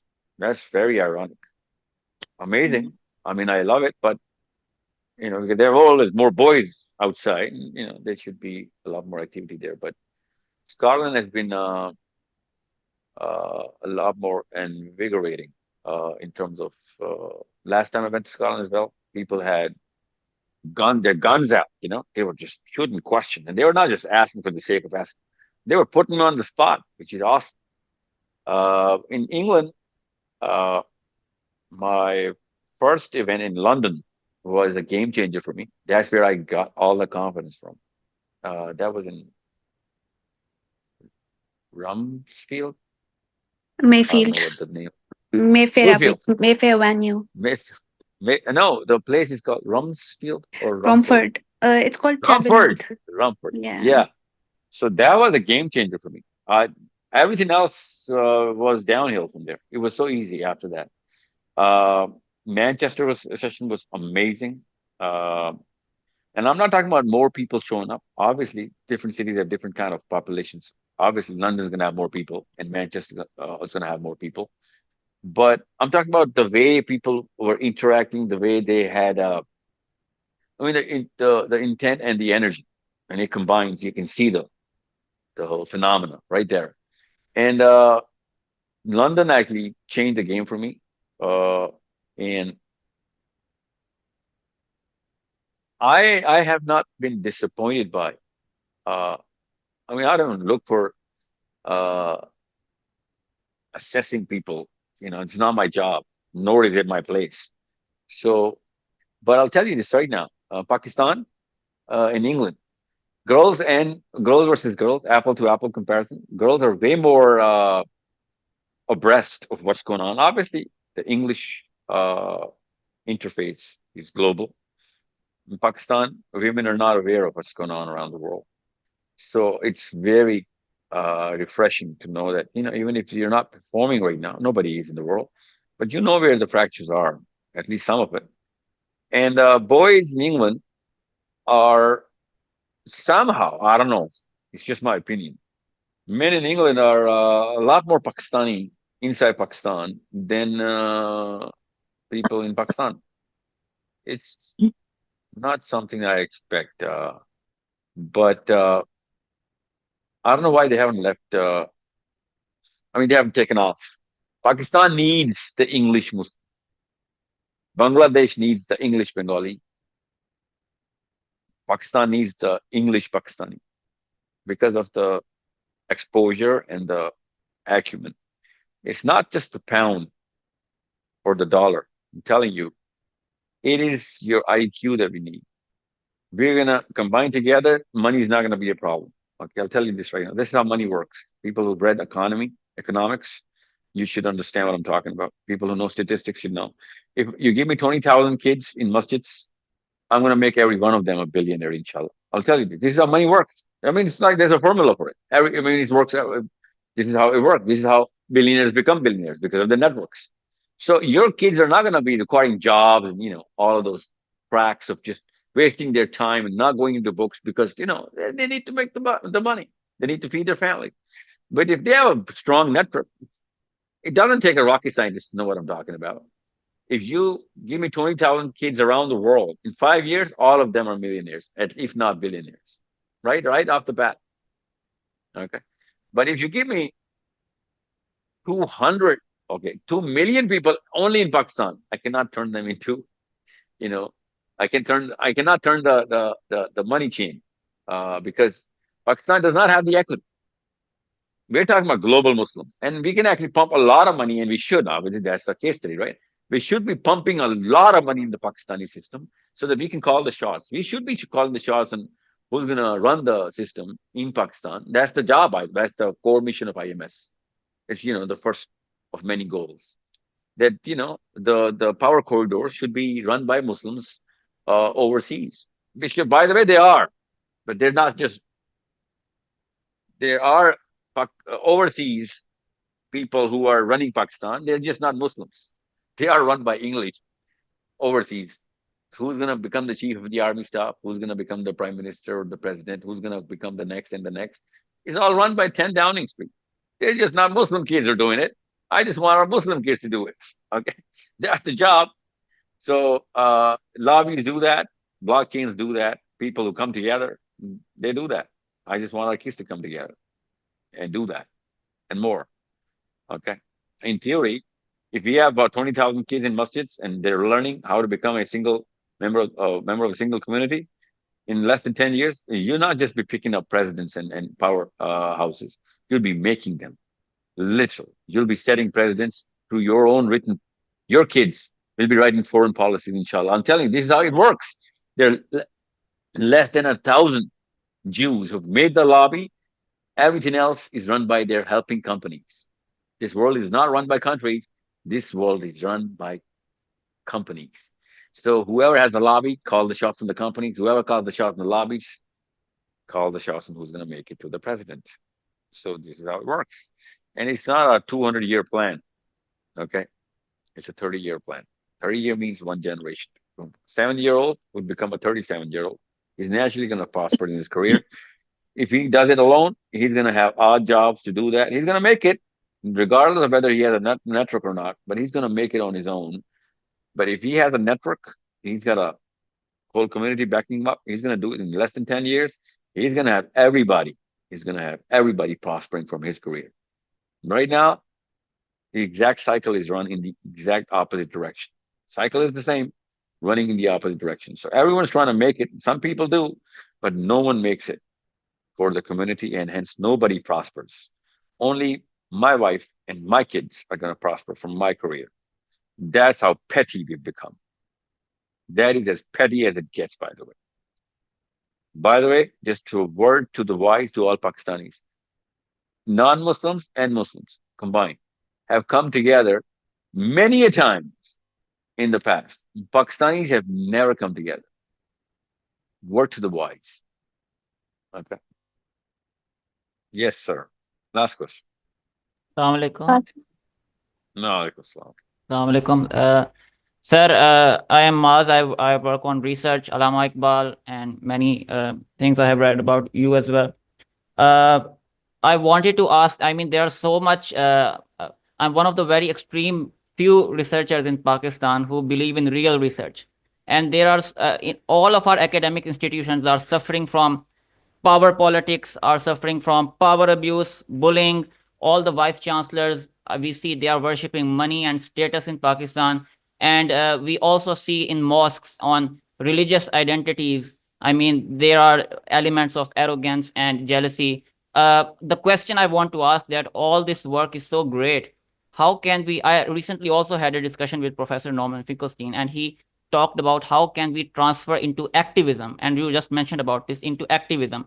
So IMS team, if some of the members can go to schedule meetings with vice chancellors and tell them that, hey, this is not the right approach, worshipping politicians, corrupt politicians, and all our universities are going through this process of, academic identity we are losing, this religious identity we are losing, this moral identity we are losing, this in our academic institutions. So IMS team members can, schedule this in universities, also in mosques. You can schedule these things to, ask them questions, that why is this happening and how to change these things, because all this information is available on social media. We can transfer it into activism and popular movements. Thank you, sir. Correct. That's not the route I prefer, but yeah, that's correct. Whatever you said is correct. Not the route I would want IMS to take, because these VCs and these are business institutes. They they call it a business institute, whatever university you're talking about right now, other than the government-owned universities.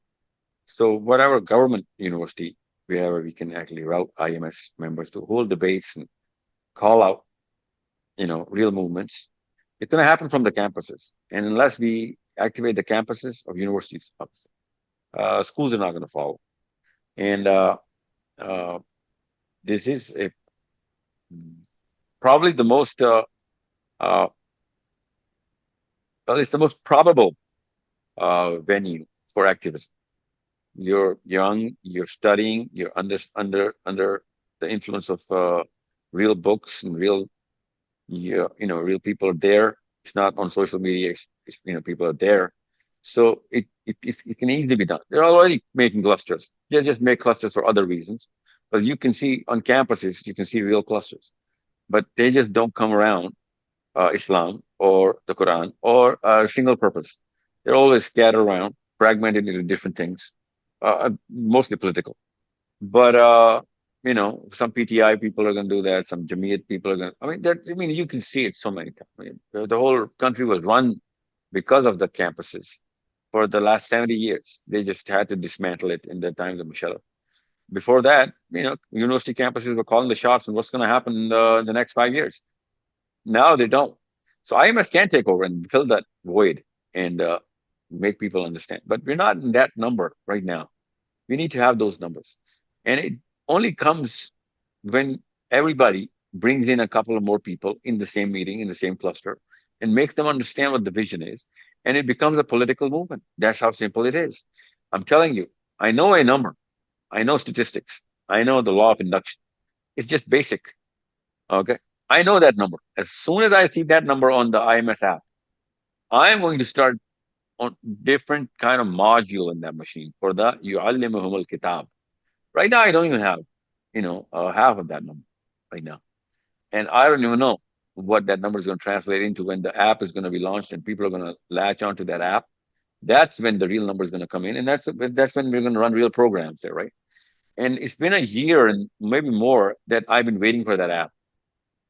And finally, I get to hear that this app is under the testing phase now. I still can't give you a timeline on this. That's the kind of problem I'm facing right now. So as soon as that app comes in, we are going to have some clarity on when is the next step of yu'allimuhum al-kitab. Right now, yatlu alayhim ayat.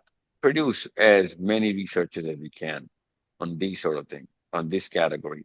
And kids should be talking about the, you know, these uh, structures in the Quran. That kind of knowledge set should be propagated every single, nook and cranny. That's what you say in England, right? So people would naturally come into believing us, whatever we're saying, understanding us. Yeah, unless you're talking about the Quran, you're talking about the space and talking about the sign of the universe, you're not that attractive, I'm telling you. People are naturally going to be attracted to our kids when they're going to be running mathematics and physics inside IMS and explaining to them. Research papers are going to be flying through. Okay. And I'm going to tell you right now, and some of the IMS members, obviously a few, they already are in the research for I'm going to share with you some books of people in Multan who've actually given me, their paperwork and their articles, and they've been published and they've been accredited, and uh, and they're mathematics professors now, and some students. So, I mean, this is going to happen, but who's going to read the paper for mathematics in IMS? Nobody. You know what? No one knows how to read papers of mathematics.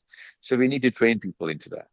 That's how IMS is going to, that's how any change is done. But I'm not just talking about mathematics. All of this is going to come in parallel. So you need the mass, but mass only follows the elite. You need to create the elite, the intellectual elite, right? For that, the Quran actually, serves uh, the central purpose. Okay. I hope everybody is clear that it's going to take a little while. It's not going to take 10 decades or 2 decades. It's going to take half a decade, a little less, maybe more, a lot of. But unless we put every day in, every day counts. I mean, why else are we here? I'll tell you a little exercise. I just gave my teen mentorship class. I hold a class in source code for only teenagers. So I was telling them that from now on, and I'm going to tell IMS to do that, everybody in IMS, whenever you wake up, and I hope you wake up before Fajr, but whenever you wake up, first 5 minutes, and you're going to start waking up before Fajr after this, okay? This activity has to be in every bits of IMS. When you wake up, you are going to spend 5 minutes, turn the stopwatch on, 5 minutes, not four, not 4.5, not six, not 5.5. 5 minutes, okay? There's a reason why I'm saying 5 minutes, because I know the withdrawal of the two chemicals when you wake up, the two primary chemicals in your brain. So I need them withdrawn. 5 minutes on the stopwatch. First thing you're going to do, you're going to spend 5 minutes thinking about the day of judgment, what's happening on the day of judgment. Imagine that. And inside hell, what's happening inside hell. And in Jannah, what's happening inside Jannah. Three things. 5 minutes, everybody. And that's just step one. I'll tell you what step two is. 5 minutes, 4K diagram should come inside your head. Imagine whatever you want to imagine. Just imagine. Obviously, you're going to imagine from the Hadith and the Quran, right? Because we know what's happening there. So you'll have to read to get that high pixel in that diagram. Read the Quran, read the Hadith. You'll find out what's happening on the day of judgment. 5 minutes, you're going to picture the day of judgment, what people are doing, what's happening, how people are yelling and crying, and I'm not going to go into that detail right now. And then in hell, inside hell, what's happening inside hell, and inside Jannah, what's happening inside Jannah, as detailed as you can, but no more than 5 minutes. Okay, no more than 5 minutes. Every morning, 5 minutes, you're going to put three things inside your head, and that's step one. Step two, in your IMS forums, one boy or a girl is going to stand up and he's going to tell us what he saw. Imagine, what do you imagine? And everyone's going to just do an A circle and talk about this just for 20 minutes. That's it. Okay. And everyone's going to listen to one new guy speak about it, just 5 minutes. This is what I saw in the morning. Imagine. Next day, someone else is going to do that. Next day, someone else is going to do that. And I'm telling you this right now. You did this for less than 3 months. Less than 3 months. 5 minutes every day. Talk about it every evening or whenever you meet. This is going to become a global movement that very year, inshallah. But you cannot miss out on a day of this activity. Now ask me, if you ask me, I'll tell you why 5 minutes, why these three things, and where am I getting this from? Where did I come up with this theory? How do I know it's going to work? That's the power of the Quran. That's the technique of the Quran. That's the technique of my Rabb Allah Azza wa Jal, who trained every human being in the day of Arabia when the Quran was coming down. And every Sahabi used to do that because Allah was making them do that. We have forgotten the day of judgment. That's why we don't show up. We have forgotten hell. That's why we don't care. We forget Jannah, and that's why we try and find it here. So as soon as you're gonna envision akhirah, okay, and I'm not gonna tell you the whole formula or the whole science behind this. I'm just gonna give you as basic as you want it. That if you do not have akhirah in front of you, okay, and if you do not do this activity, IMS is not going anywhere.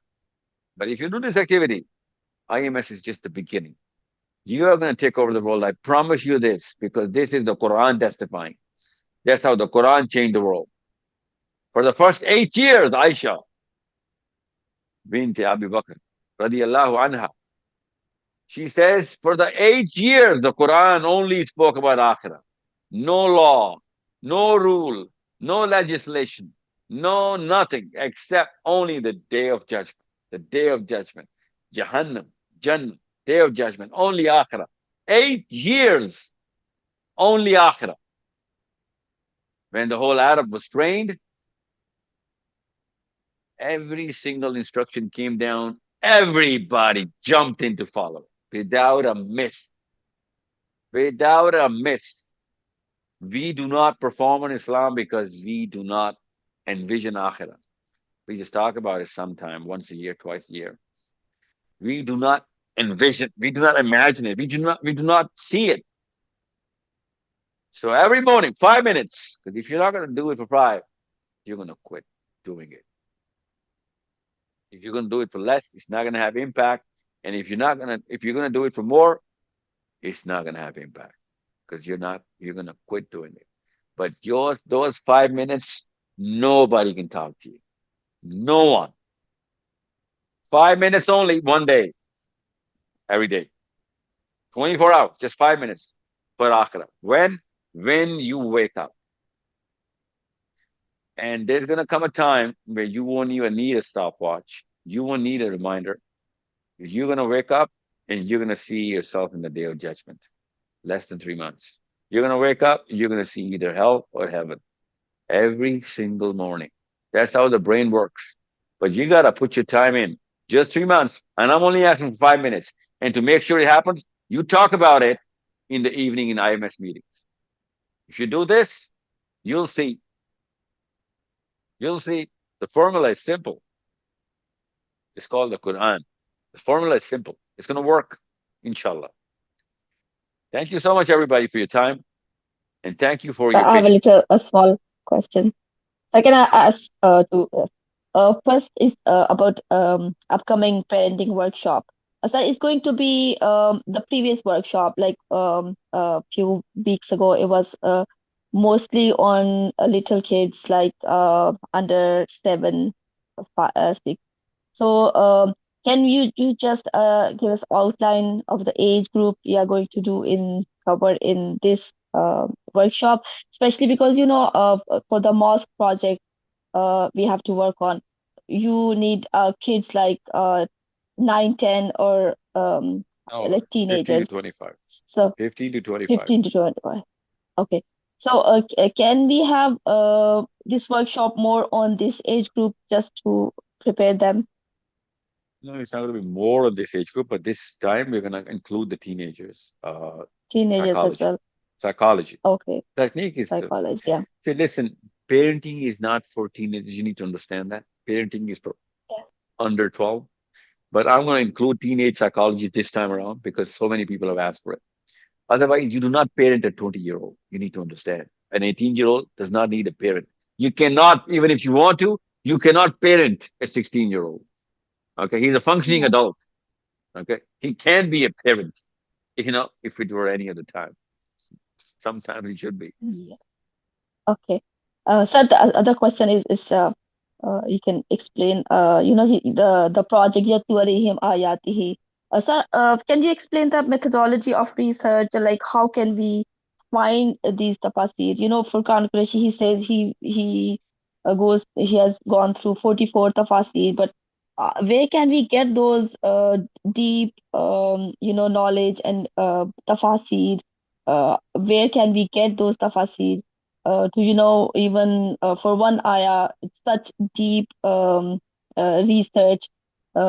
Is there any I search know. engines or I'll tell you. Listen, getting some questions on WhatsApp as well, Mary. So let me answer that. Yatlu alayhim ayat is given by the Quran of how to do that. It's not my opinion, okay?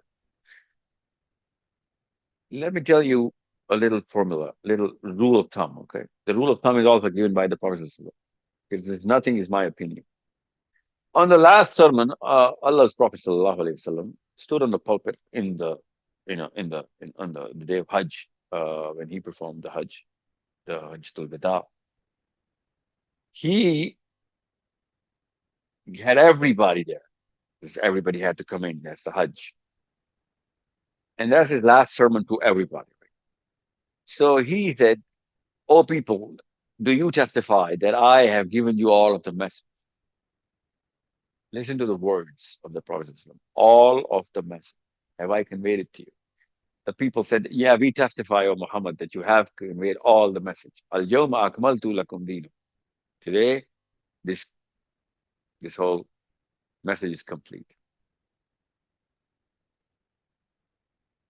Now, then the Prophet said something which is going to not let you sleep from here on.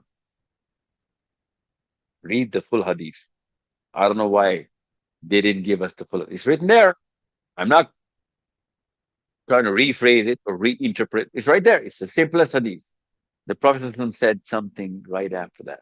Read it up, Google it up, find out. The Prophet ﷺ said, "I've given you the message now. Spread around the world from people and then other people. Okay, people, and in turn, the next one. Go, spread around the world. Because they, who you are going to give this message to, are going to understand my message better than you."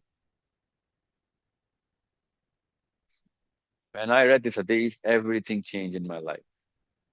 That's called cognitive dissonance. My mind shattered like a glass thrown on the floor. I remember that day when I first read this hadith. I was a teenager at that time. I looked up to my teacher and I said, "Is there any other way to interpret this Arabic?" He's an Arab. He said, "No." And I said, "But that means," and he stopped me and said, "I know what that means, buddy. Are you up for it?"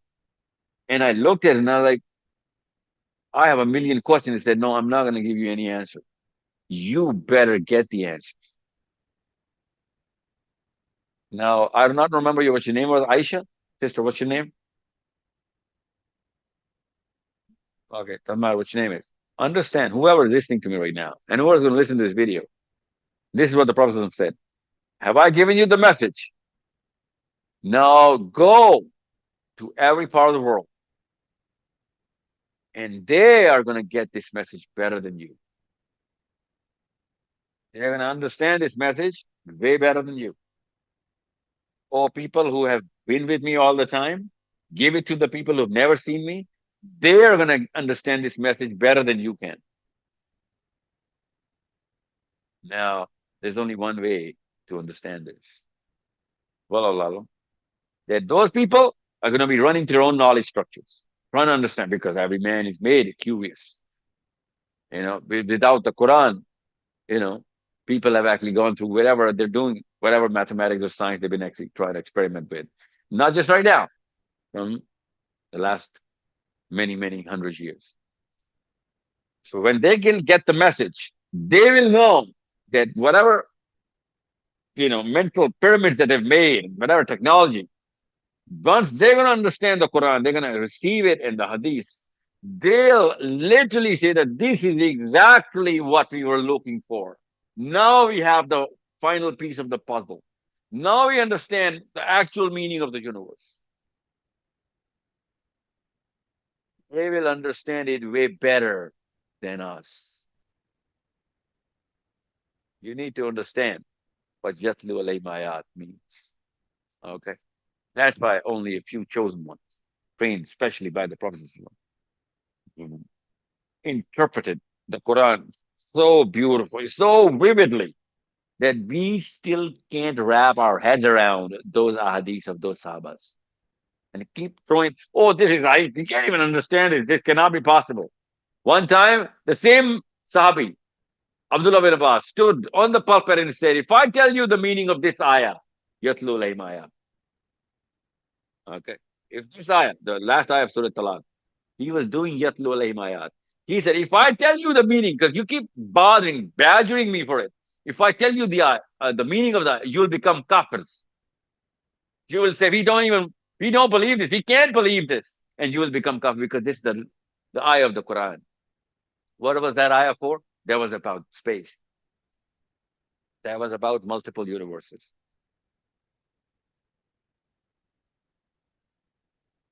Now you know why the Prophet said they will not be able to understand and someone else will? Who is that someone else? I need that someone else to be my kids or your kids.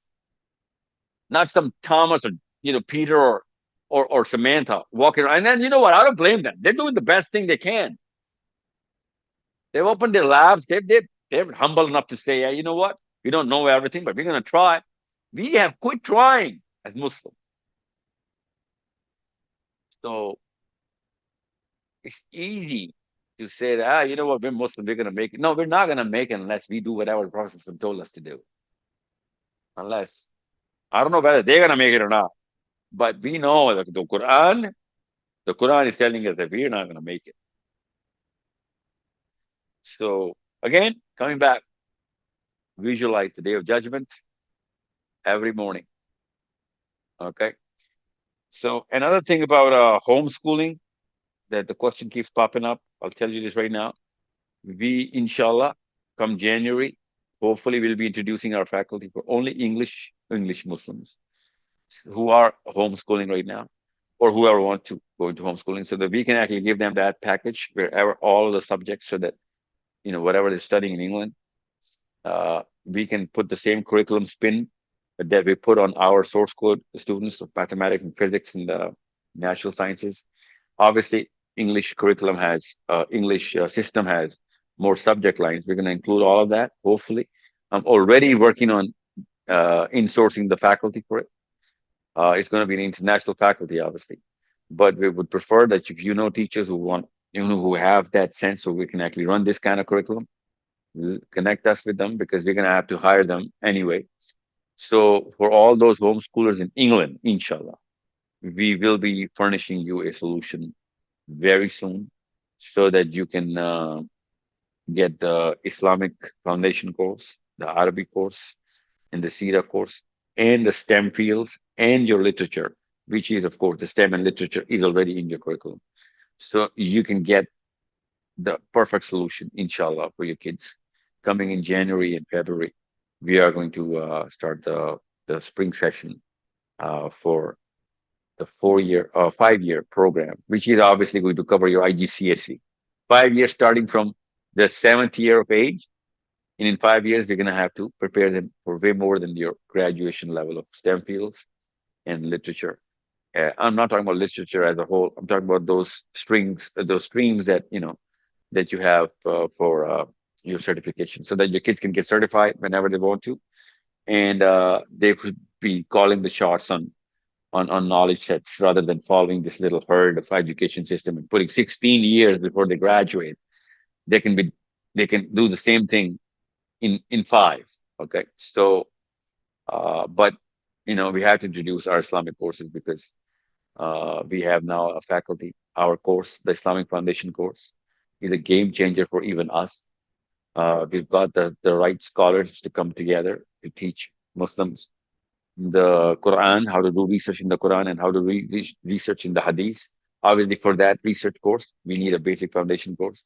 We're giving that to the homeschooling community in England as part of the deal, so that they shouldn't be wandering around where to get the Islamic mental culture set. Uh, this is a question, so I'm answering this. Any other question about homeschooling, please, we'll do a separate session for that. But after going through Scotland to all over England, both of these countries, the one thing that was common, everybody was asking for homeschooling solutions. So we already had that. We just didn't kick it off because, we take it one step at a time. But after the success of the mathematics curriculum, alhamdulillah, now we can actually launch all the STEM fields with, including computer sciences, obviously. So hopefully this can answer just about every question. Eddie, anything else that you want me to talk about before I? Eddie? Thank you so much, sir. People want to talk about the masjid project and the strategy that you will be using to what curriculum are you going to give to the masajid? That's a different skill set: entrepreneurial skill, networking skill, and obviously financial skills. These are the three things that are at the core of the Hayal al Falah project. Okay, can you hear me? Yeah, sure. Did I lose the feed? Can you see me? No, we cannot see you, but we can hear you. Yeah, I think I may only have 20 seconds before I finish this. I'm about to go into shutdown. Okay, the system. That's how. Okay. So we'll release the curriculum, not on IMS though, but for Hayal al Falah groups. But we can release it to IMS as well. Doesn't matter. Sure, sir. We'll be waiting for that. Yeah. It's a full blown curriculum designed on 3 hours no, sorry, 6 hours a week, which means Saturday and Sunday only. But if you can actually get a roster made for 5 days a week, well, we can do it in less than 3 years. Mm.